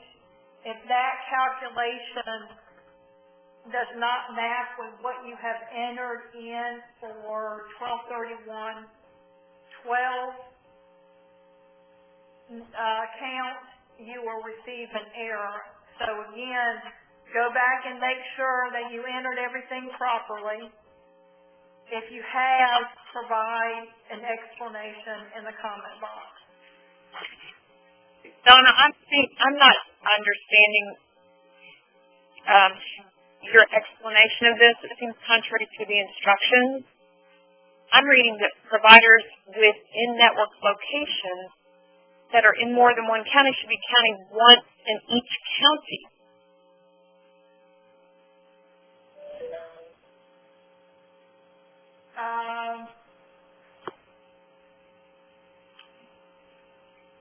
It says only count a provider only once, even if provider had sites in multiple counties or multiple locations in the same county.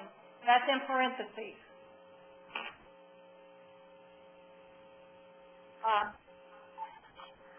It just doesn't make sense to me because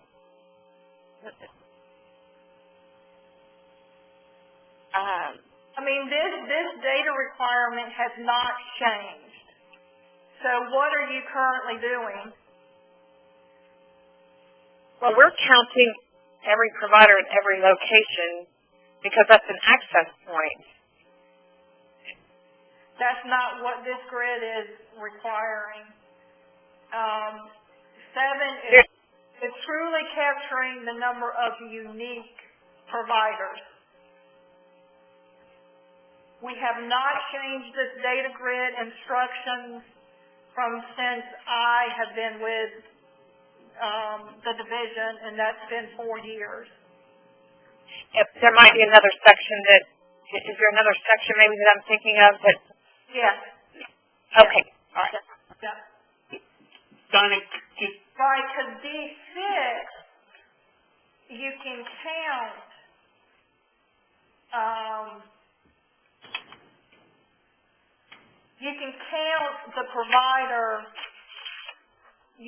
the provider, once in separate counties. You can't count the number of different locations within the same county, but you can count Dr. Brown in Wake County, Dr. Brown in Orange County, etc. But you can't count the number of offices Dr. Brown has in each county. Now, let me go a little bit further, and I don't want to confuse you. You can use the access points when you run your results for provider availability and accessibility. Okay, and we do that, yes. Okay. So you can still do that, but as far as the data itself, in D6, you only count the provider only once in each county. And then in D7, you only count the provider only once, regardless of he has offices in different counties and multiple locations within the same county.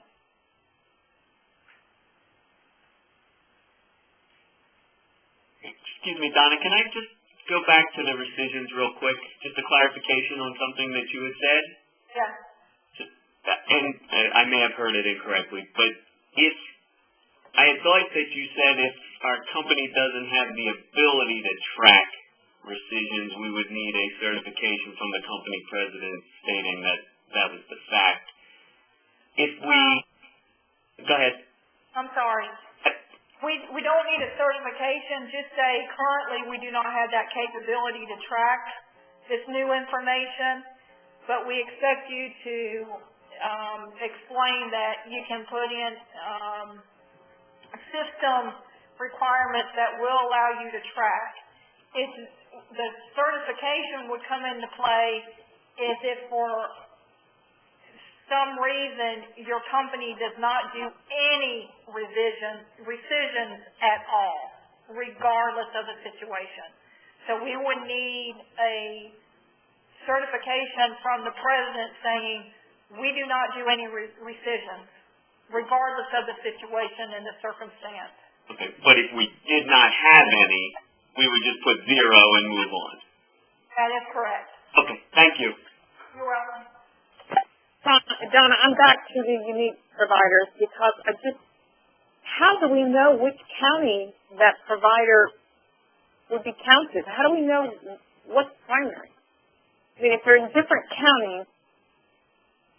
It doesn't matter, you're only counting them once. Which county? And wait a minute. When you're talking about unique, that's in D7. D7 is not a listing by county. Aren't you on D7? No. Okay. I went back up to D6 to explain. Let me see. So this is Oh, D7. Okay.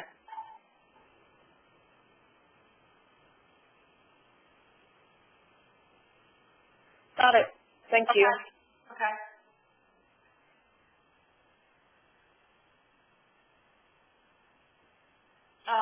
D8 is where you will be capturing the number of unique providers that left the network. So if you have a situation where a provider has more than location, but he only left one location, he wouldn't be counted here. It's only when the provider that left the network and left all locations in all counties, and they would be counted only once.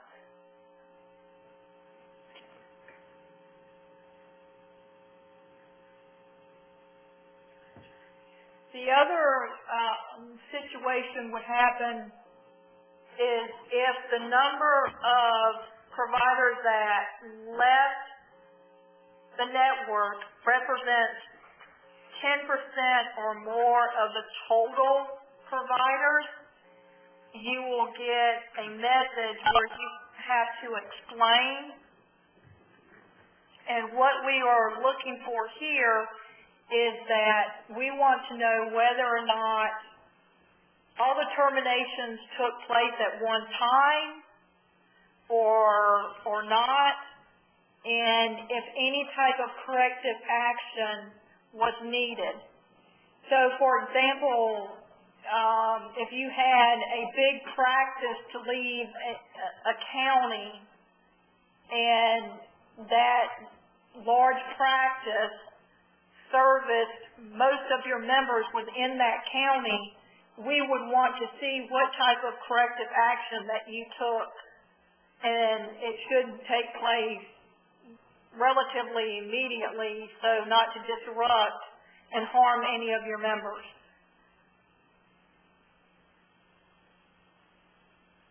Donna, would it be possible for you to provide us with a list of border counties?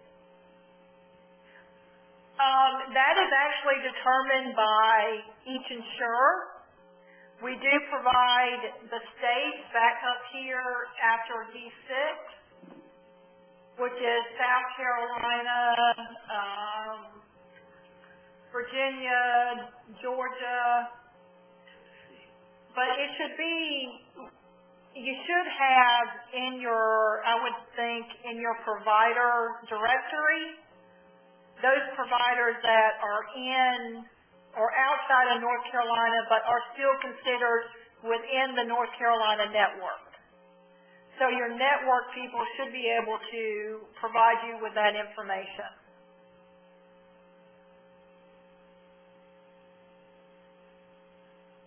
Because here's the situation is that, for example, this is very common. We have somebody that may live across the border of North Carolina and South Carolina, but they work in Charlotte, North Carolina. And the same thing is, again, your border county providers, that's something that your network should be able to provide you. I take issue with that. I don't know how we would know that. Nor how would we know if a member works in one county and lives in another county? This is just the provider. Your network should be able to provide you that Dr. Smith in, Florence, South Carolina is considered a part of the in-network for North Carolina.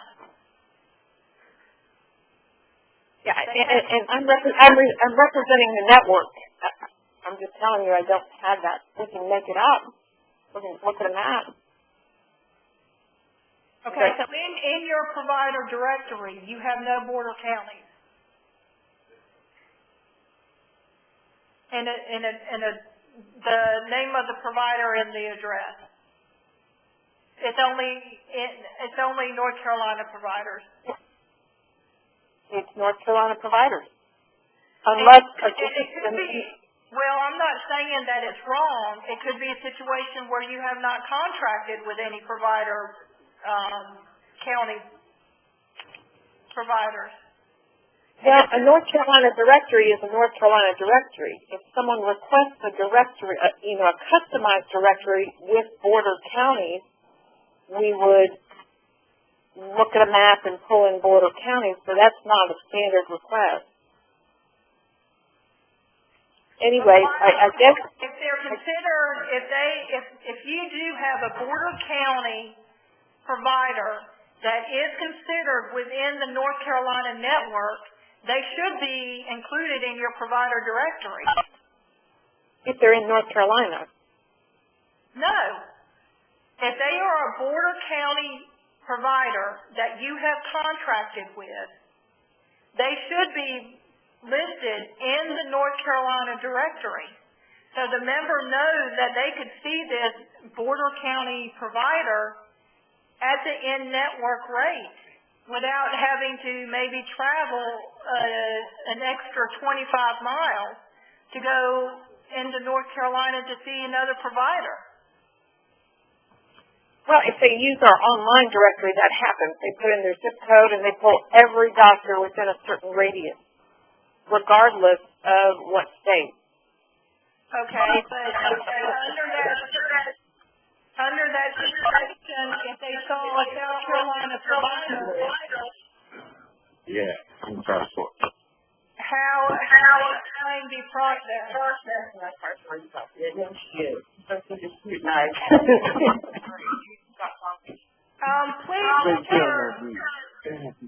We are hearing a lot of feedback.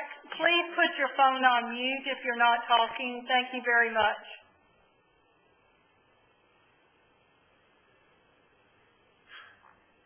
So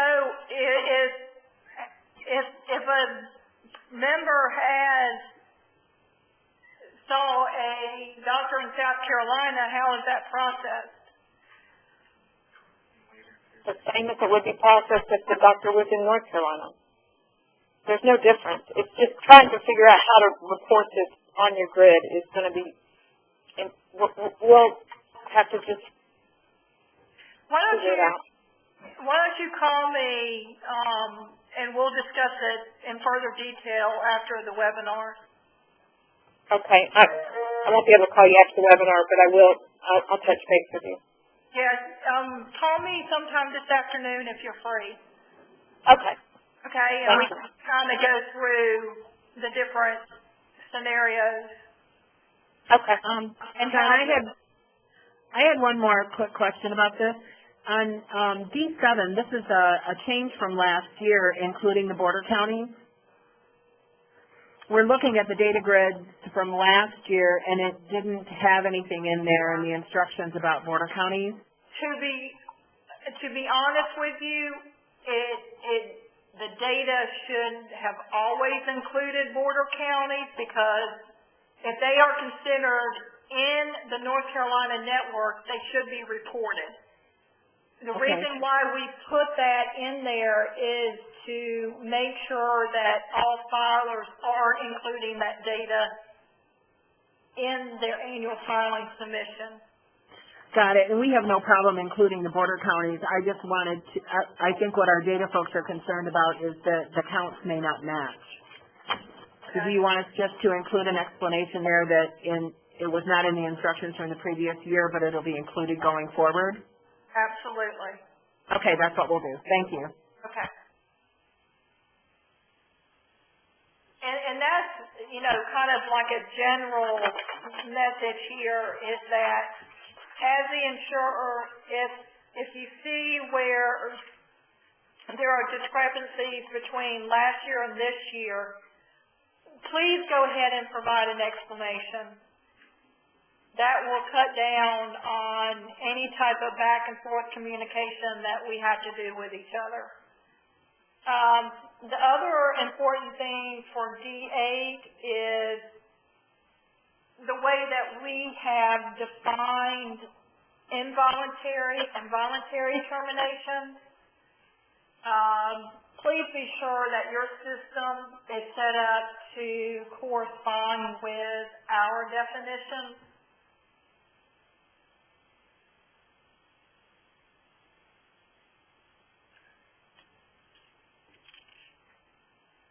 And if for some reason your system currently isn't set up in that fashion, go ahead and let us know this year in the comment box, and that, again, we expect that the company will put in place a corrective action where they can provide that information in the correct format.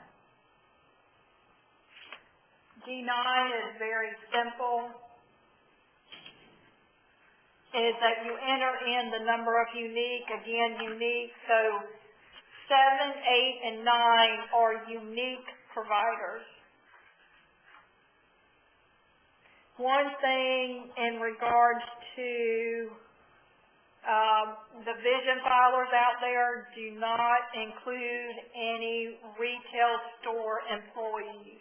They are not considered providers.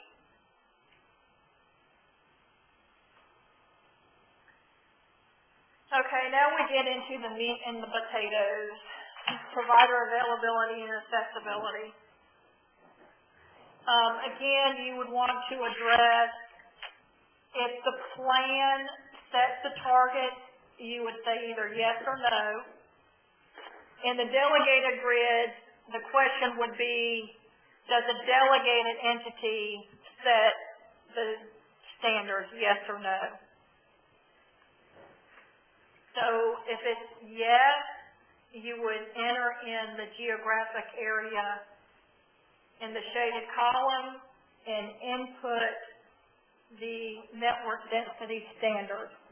Be sure that the standard corresponds with the standard in your written formalized policies and procedures for that specified date and year.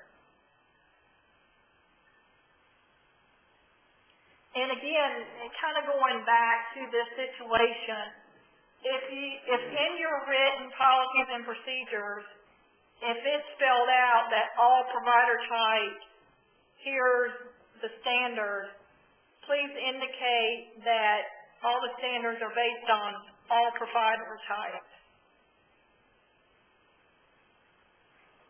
Can you clarify your statement not to include retail providers? If it's an optometrist? Retail store employees. Okay. So if it's an independent optometrist working in a retail location, we count that, doctor? If they are in your provider directory, yes. Okay. If it's an employee of eye care associates, they are not a contracted provider. I understand. Thank you. Yeah, it has to be a contracted provider, not any type of retail store employee.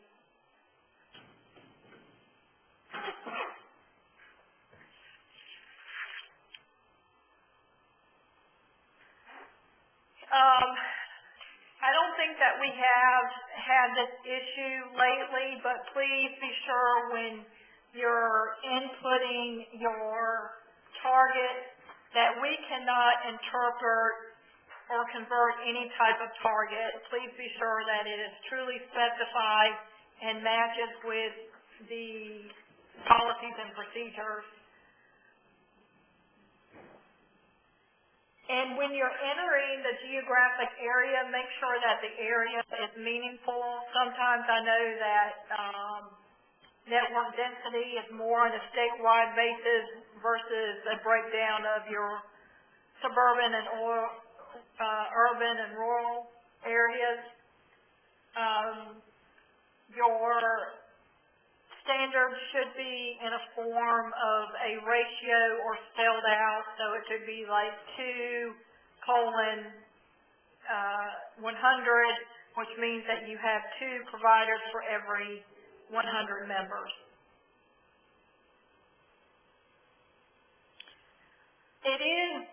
We would like to point out that, again, the department does not set any type of provider availability and accessibility standards, but if we see something that is outside of the industry norm, and when we talk about industry norms, what we do is we kind of compare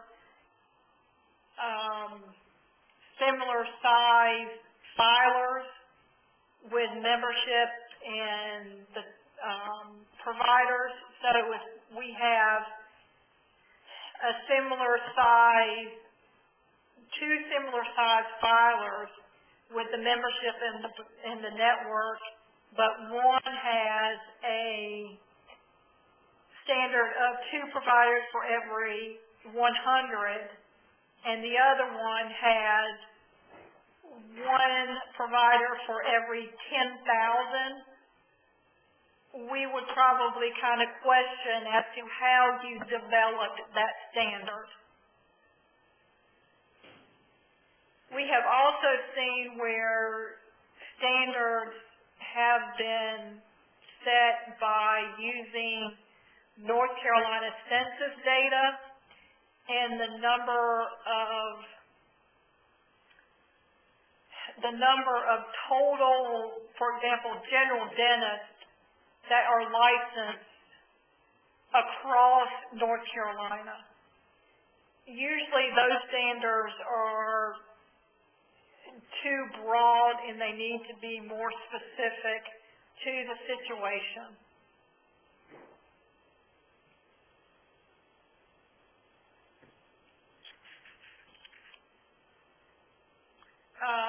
You will, for example, if you put in a geographic area, and usually if you do not enter in any data here, you'll get an error for any blank spot. It's not doing that because I didn't fill in the top of the spreadsheet. So a lot of what you fill in the very top kind of feeds through the spreadsheet. For D11, this is your results for network density. Again, you would specify whether the plan monitored the network density. If yes, you would complete the grid. If no, the grid would be grayed out, and the results would be reported in the intermediary data grid.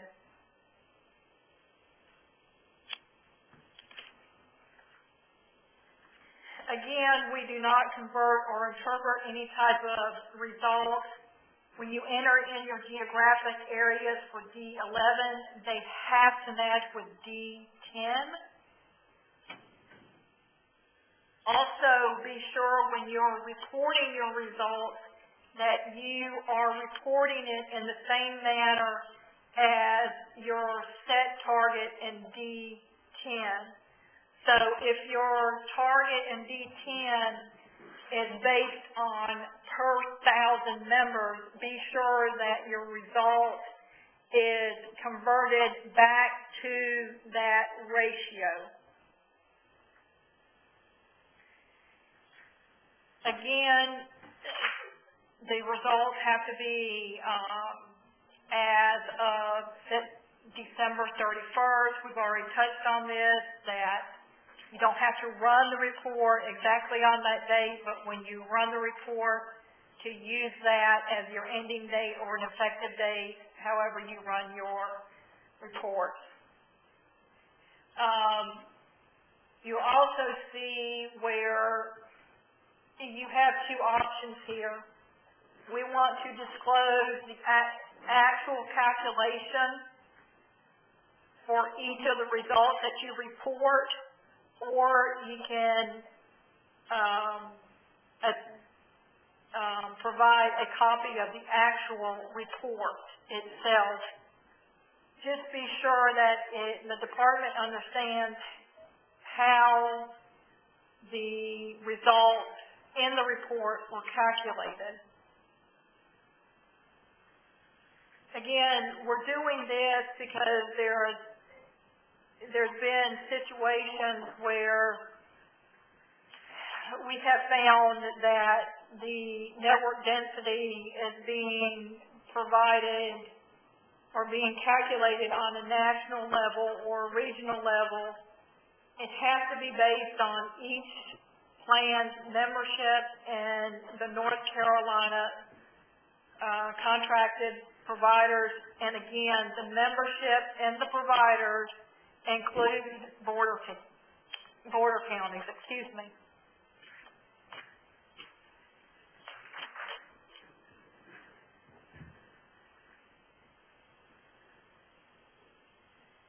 D12 is basically the same as what we discussed in D11. You would specify the plan for the intermediary if you set the target. Again, in D12 and D14, you'll see this highlighted box where it says 100% of target is assumed unless otherwise stated in the comment box. So if your target is to have one PC within 10 miles and your goal is 90% of those members to have that standard, you need to specify it in D12. If you don't specify it, we assume that it's 100%. Another important note is that this percentage of target has to be included in your written policies and procedures. If it is not, 100% is assumed because this percentage of target is considered part of the standard and has to be in your written policies and procedures.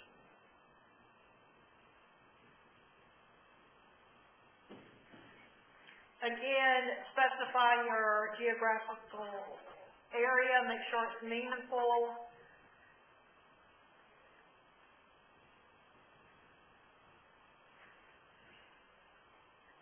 And same thing, you would either your plan or delegated intermediary would input the actual targets. Again, we don't set the driving distance standards, but we will question if anything, if we see anything that's kind of abnormal or if we think is not within industry norms.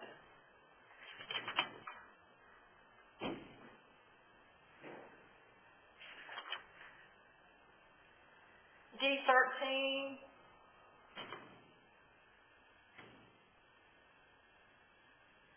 You would want to specify if you're in the plan you would indicate whether or not you did the monitoring, the delegated entity, and that grid you would specify yes or no. Again, results have to be based on North Carolina membership and the North Carolina network, again, including border county membership and providers.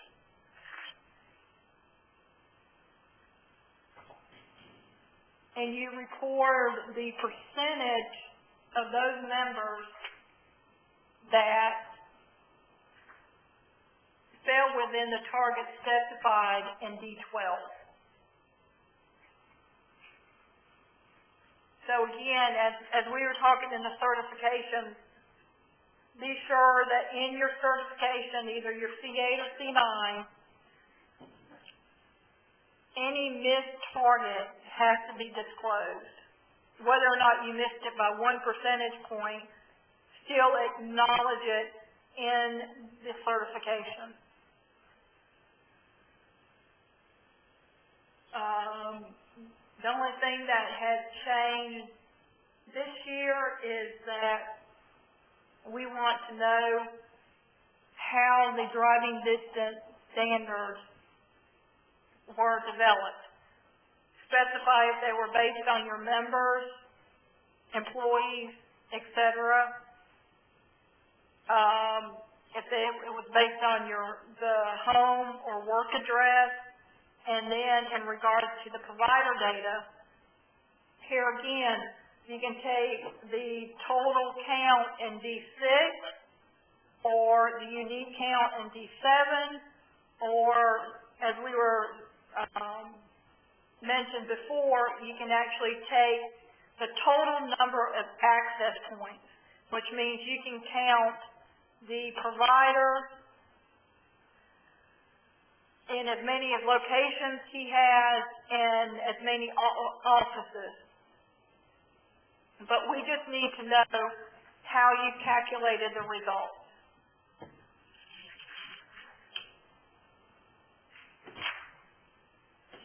And for D14, again, same thing, you specify who set the targets. Again, 100% of target is assumed unless you specify. Again, they have to match with your written policies and procedures. You enter in the appointment wait times. Please be sure to specify if it's business days, calendar days, hours, etc.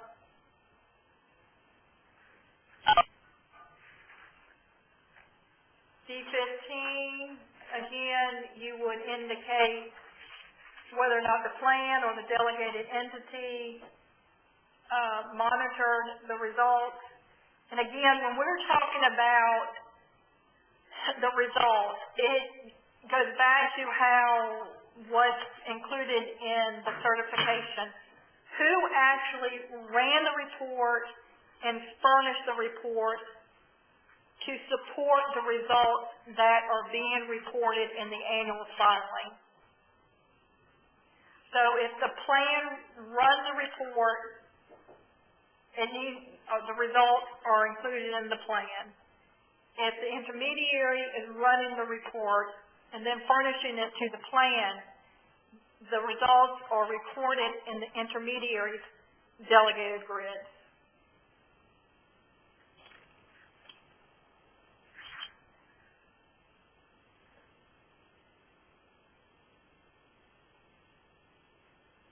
And again, as we talked about earlier, any type of missed target, it needs to be specified in C8 or C9. We've already touched on the appointment wait time survey.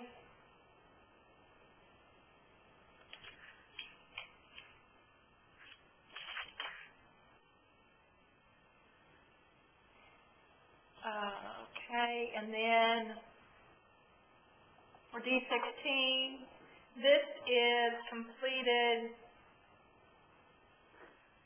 for whoever directly pays the provider. So if the plan pays the provider, the plan will complete D16 and 17. If the intermediary directly pays, they would complete their delegated D16 and 17. You would have to complete either every box. So if it's NA, you got to check NA, or else you'll receive an error.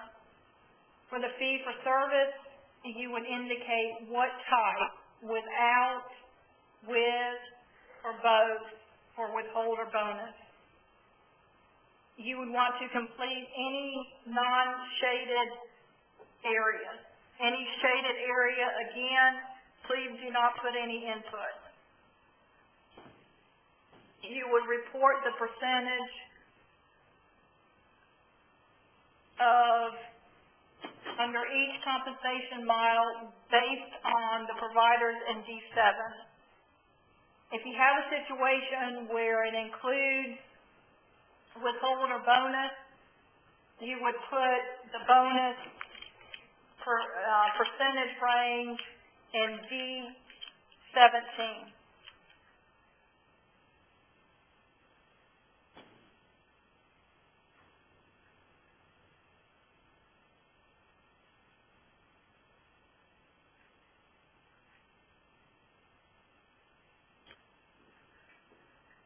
In D18, you would list out your intermediaries.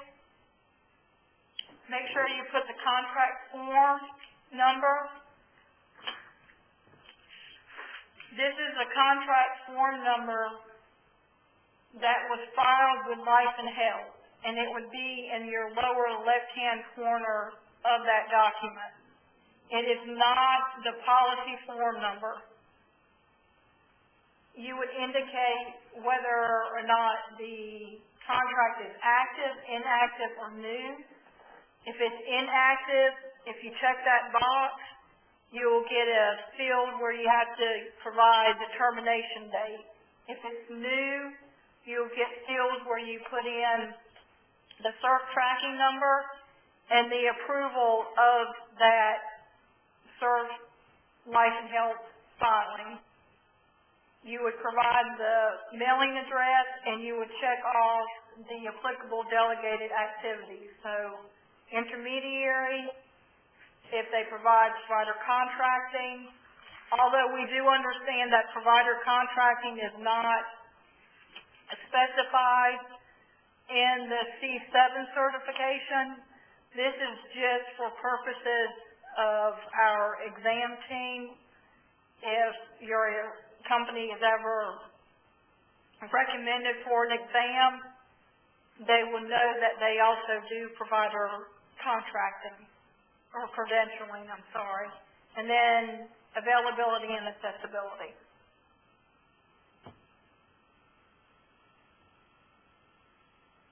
And then at the end, there is a summary of your error and explain. So please be sure to go back, make sure your data was inputted correctly. And if you still have an error or explain, be sure that you provide explanations in the comment box applicable to that data grid. And then you have extra space if needed. I know that we kind of have run over and kind of ran through a lot of it really quickly. Please read the manual, and if you have any questions, let us know. I will indicate one thing that the supplemental checklist, I know that it's not used very frequently, but it is needed if you are a new filer, or if you are replacing or adding an intermediary, and if you were adding a new product or rider.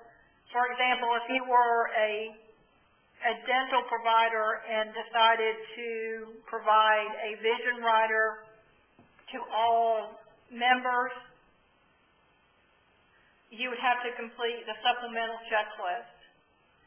Also, if the insurer is adding a network option to a previously approved intermediary when that intermediary has more than one network option available, you would have to complete the checklist. The checklist is completed by the insurer. Each item, there's only 6 items. Make sure that they're checked no changes or revised changes.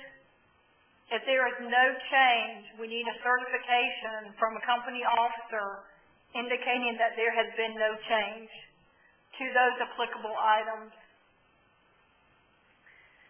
Just checking the no change is not a substitution for the required certification. If there has been a revised policy since the approval of the filing from Life and Health, you would have to provide a red line copy as well as a clean copy of that applicable policy.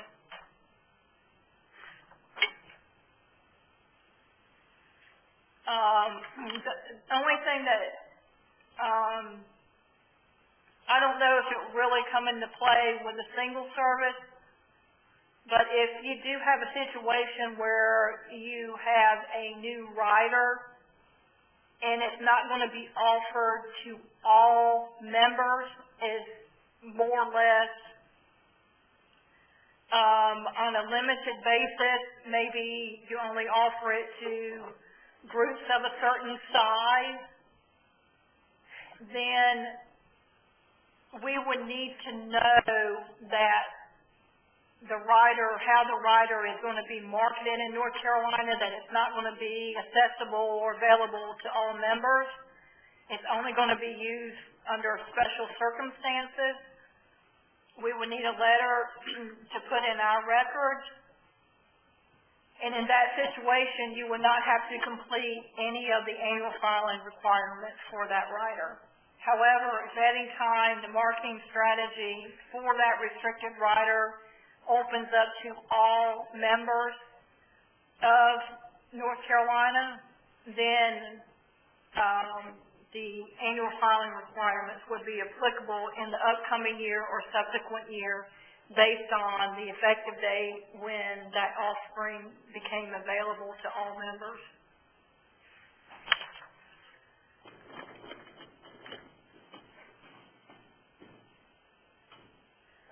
I think that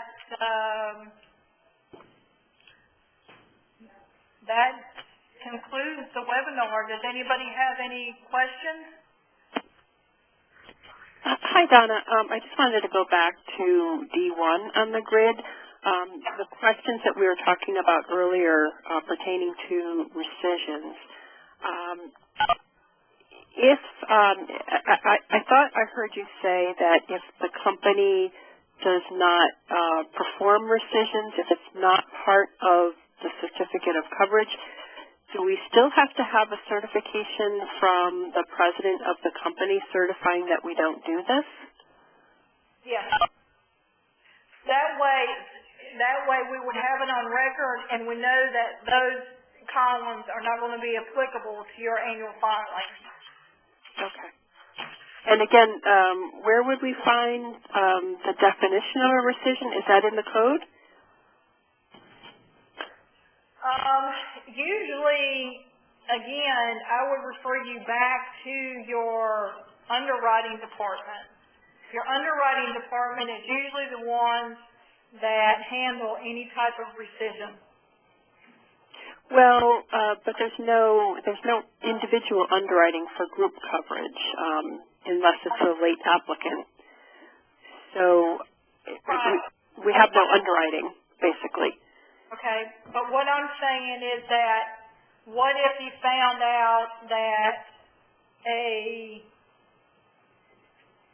put in a dependent, but it turned out that the dependent does not meet the definition of what a dependent is? Well, that's an eligibility issue, and that's described in the certificate of coverage. If they didn't meet the eligibility requirement, then there's no coverage in force. It's not a rescission. But if they didn't answer anything falsely.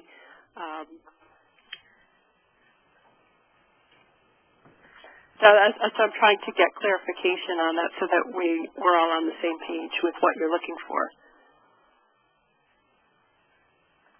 Typically, when I was an underwriter, a rescission involves any type of misrepresentation on the enrollment form or application.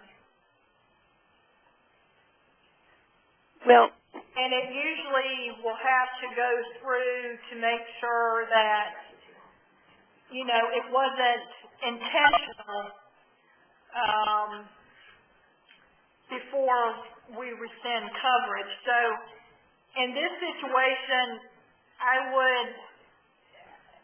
I guess my suggestion would be is to confirm with your underwriting department that they do not do any type of revision. So here you're talking about medical underwriting, not underwriting of the group itself. Right, a group application does not answer any type of question. So for a group situation, do you not ask them to submit an enrollment form? They submit an enrollment form, but there wouldn't be medical questions on there. Okay. It's just a simple Joe Smith. Yeah, you're enrolling during the open enrollment period, and Okay. they just get the coverage. Okay. That's why I'm asking. Like, there wouldn't be anything even in the certificate of coverage that would address a rescission because we don't do them. Okay. So the certificate of coverage is on file with the department. Okay. So I'm just trying to understand if we still would have to do a certification. A lot of times, rescission is not addressed in your policy.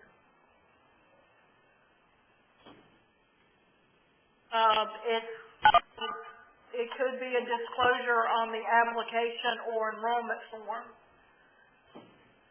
The only thing that I would ask is if they fill out the enrollment form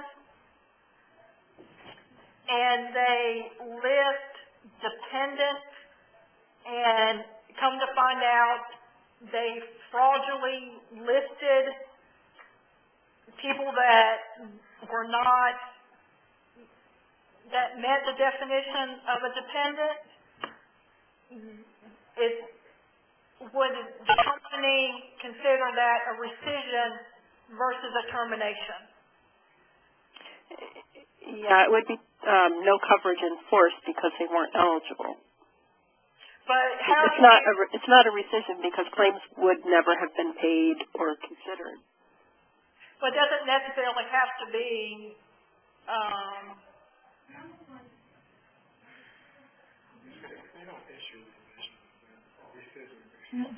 I mean, honestly, if your company does not do rescissions, we just need a statement that says that you don't. Okay. But I would also include in that statement, if it's a group scenario and you find that information on the enrollment form was, I don't really want to use the word fraudulent, but that's the only thing that's coming to mind right now. What's the process for that? So, like, for example, if Joe Smith had an enrollment form and he listed Alice, Mary, and Bob, come to find out Bob is actually his neighbor, and, you didn't catch it when you enrolled it, but when a claim was submitted for Bob, what happened? Okay. I'll look at that, but and just let me know. Just call me and let me know, and then we can take it from there. Okay, thank you. Okay.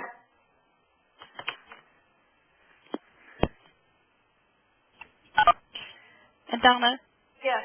Just one clarification, I guess. Absolutely. In all of these stats, we never pull in a group contract that's not cited to North Carolina. So members that live in North Carolina with a New York group contract are not included in any of these measures.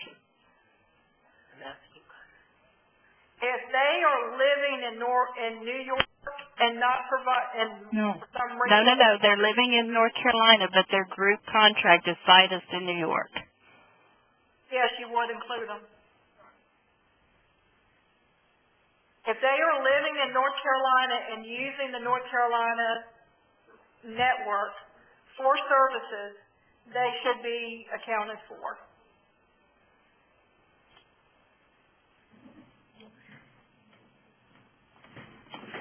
Unless the situation is the group is self-funded. You know, not to include any, government plans or self-funded plans. But up at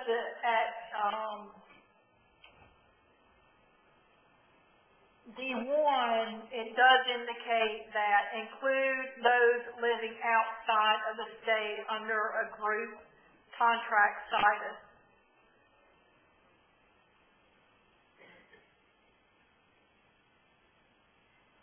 Or if you have a trust that's outside of North Carolina, and this is more related to your association plans, that the trust might be in another state, but the association business is marketed to North Carolina consumers.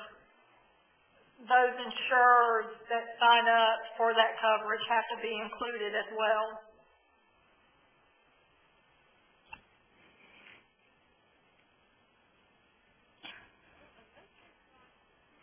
And what I'm hearing is that, and this was the main purpose of these webinars, is to make sure that all the filers have a clear understanding of the requirements and what the expectations are, and to make sure that everybody is on the same page so they are submitting consistent information, because it is important to note that some of the data that you report in these data grids are actually available to consumers to review, so they may compare the different insurers and decide which insurer that they want based on the data that you provide. So it is important that you provide accurate and valid data, and that we make sure that everybody is on the same page and reporting consistent data.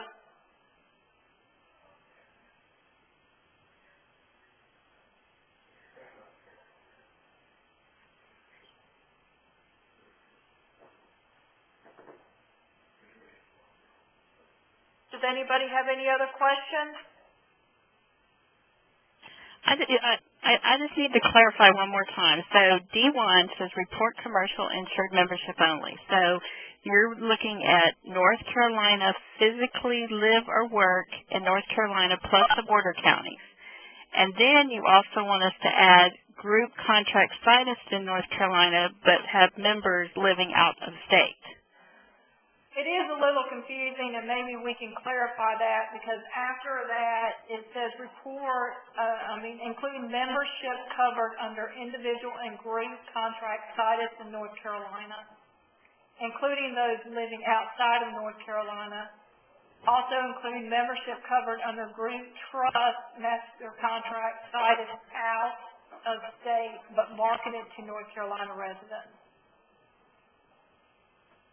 So back to my first example, we may have a contract situs in New York, but that company has employees in North Carolina, physically living in North Carolina. When I read this, I'm reading that group contract is not sitused in North Carolina. It's sitused in New York, but that member lives in North Carolina, so I would think you would want our measures and monitors to include that member. Absolutely. But when you read this description, that's not what it's saying. And we can clarify that description, but we do have clarification actually in the manual. And I'm looking at the manual. And it talks about regardless of, let me get there.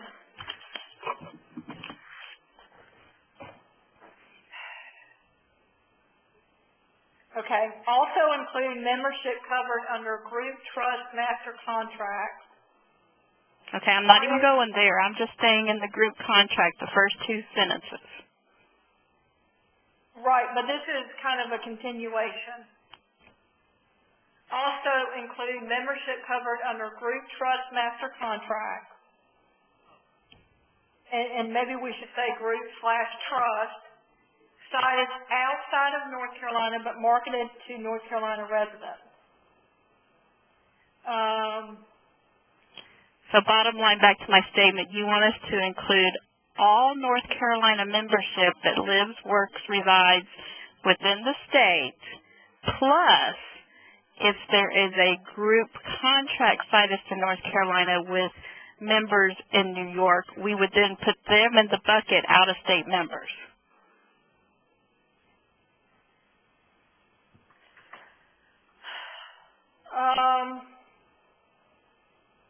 I switched it on you there, but there's really not a bucket to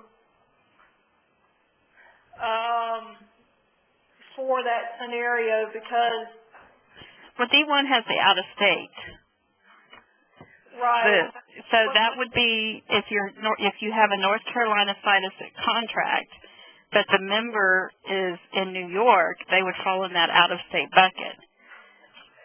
Right. But really, the situs, and I guess that's what we've been going back and forth with is, we've got North Carolina membership with contracts written in many states.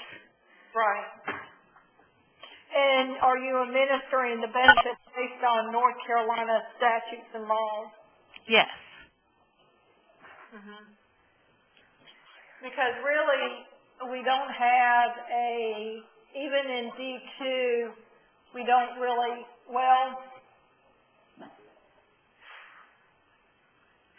we can look at, and this would be probably something for next year,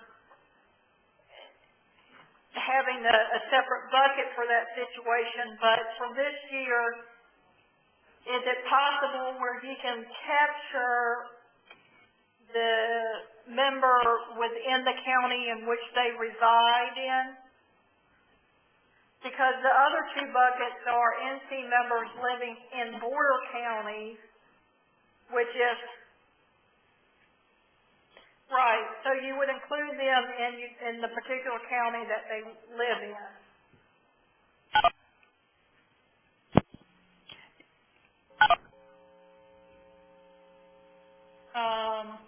Donna, this may not matter, but going back to the Gail's example of a group situs in New York, when you, in your definition or the instructions, when you say marketed to North Carolina residents, my guess is in most of these instances, what do you mean by that? Because a group that's situs in New York, the broker's probably going into that employer who resides, their home office is there, and they're not really marketing to North Carolina residents. That is truly a statement.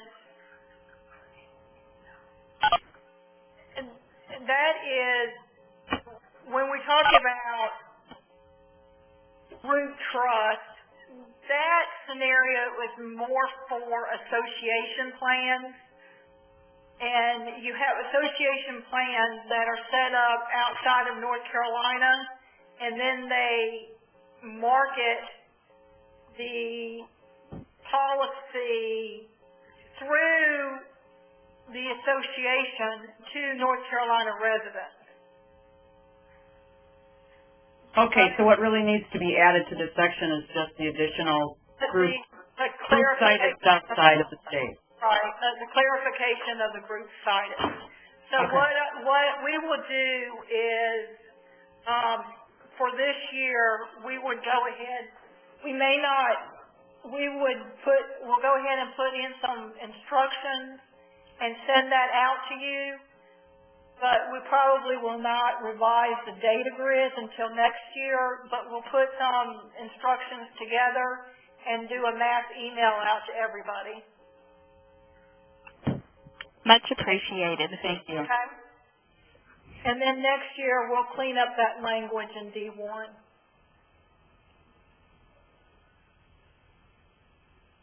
Thank you.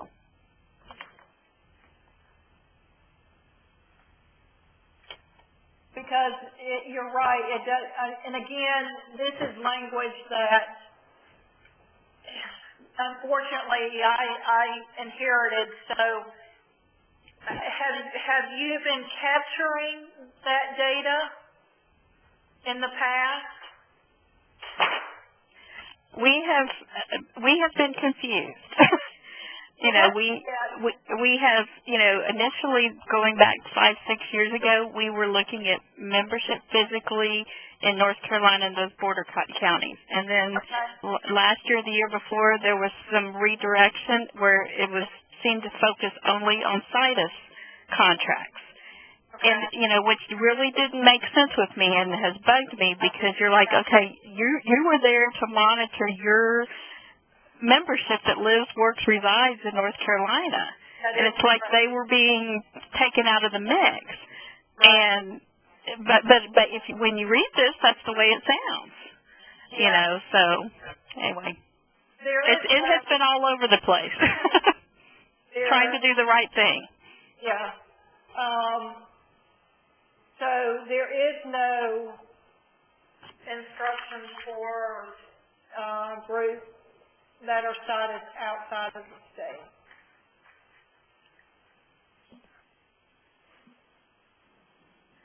Well, it does say also include membership covered under group trust master contract cited outside of the state. So. But it's not a group trust contract.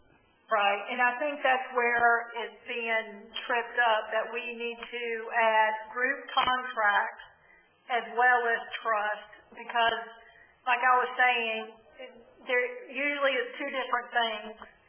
You have a group contract where it's more or less an employer group, and then you have a group trust, which is typically set up for association-type plans. But those contracts can be written in any state. Yes. And have membership in North Carolina. Yep. So we'll clean up that language, and in the meantime, we will go ahead and put together instructions and get those out to you as quickly as possible.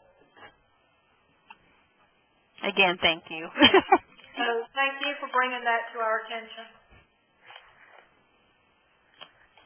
Does anybody else have any other questions for us?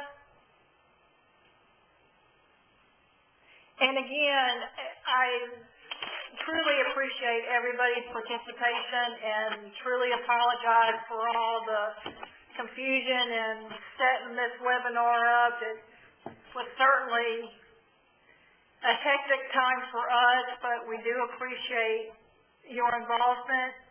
And at any time, completing the grid certification or even reading through the manual, you don't understand something, please don't hesitate to send us an email or pick up the phone. We're here to help you, because it will, in the long run, it will help both of us, you know, to make sure that you have a clear understanding of what our expectations are.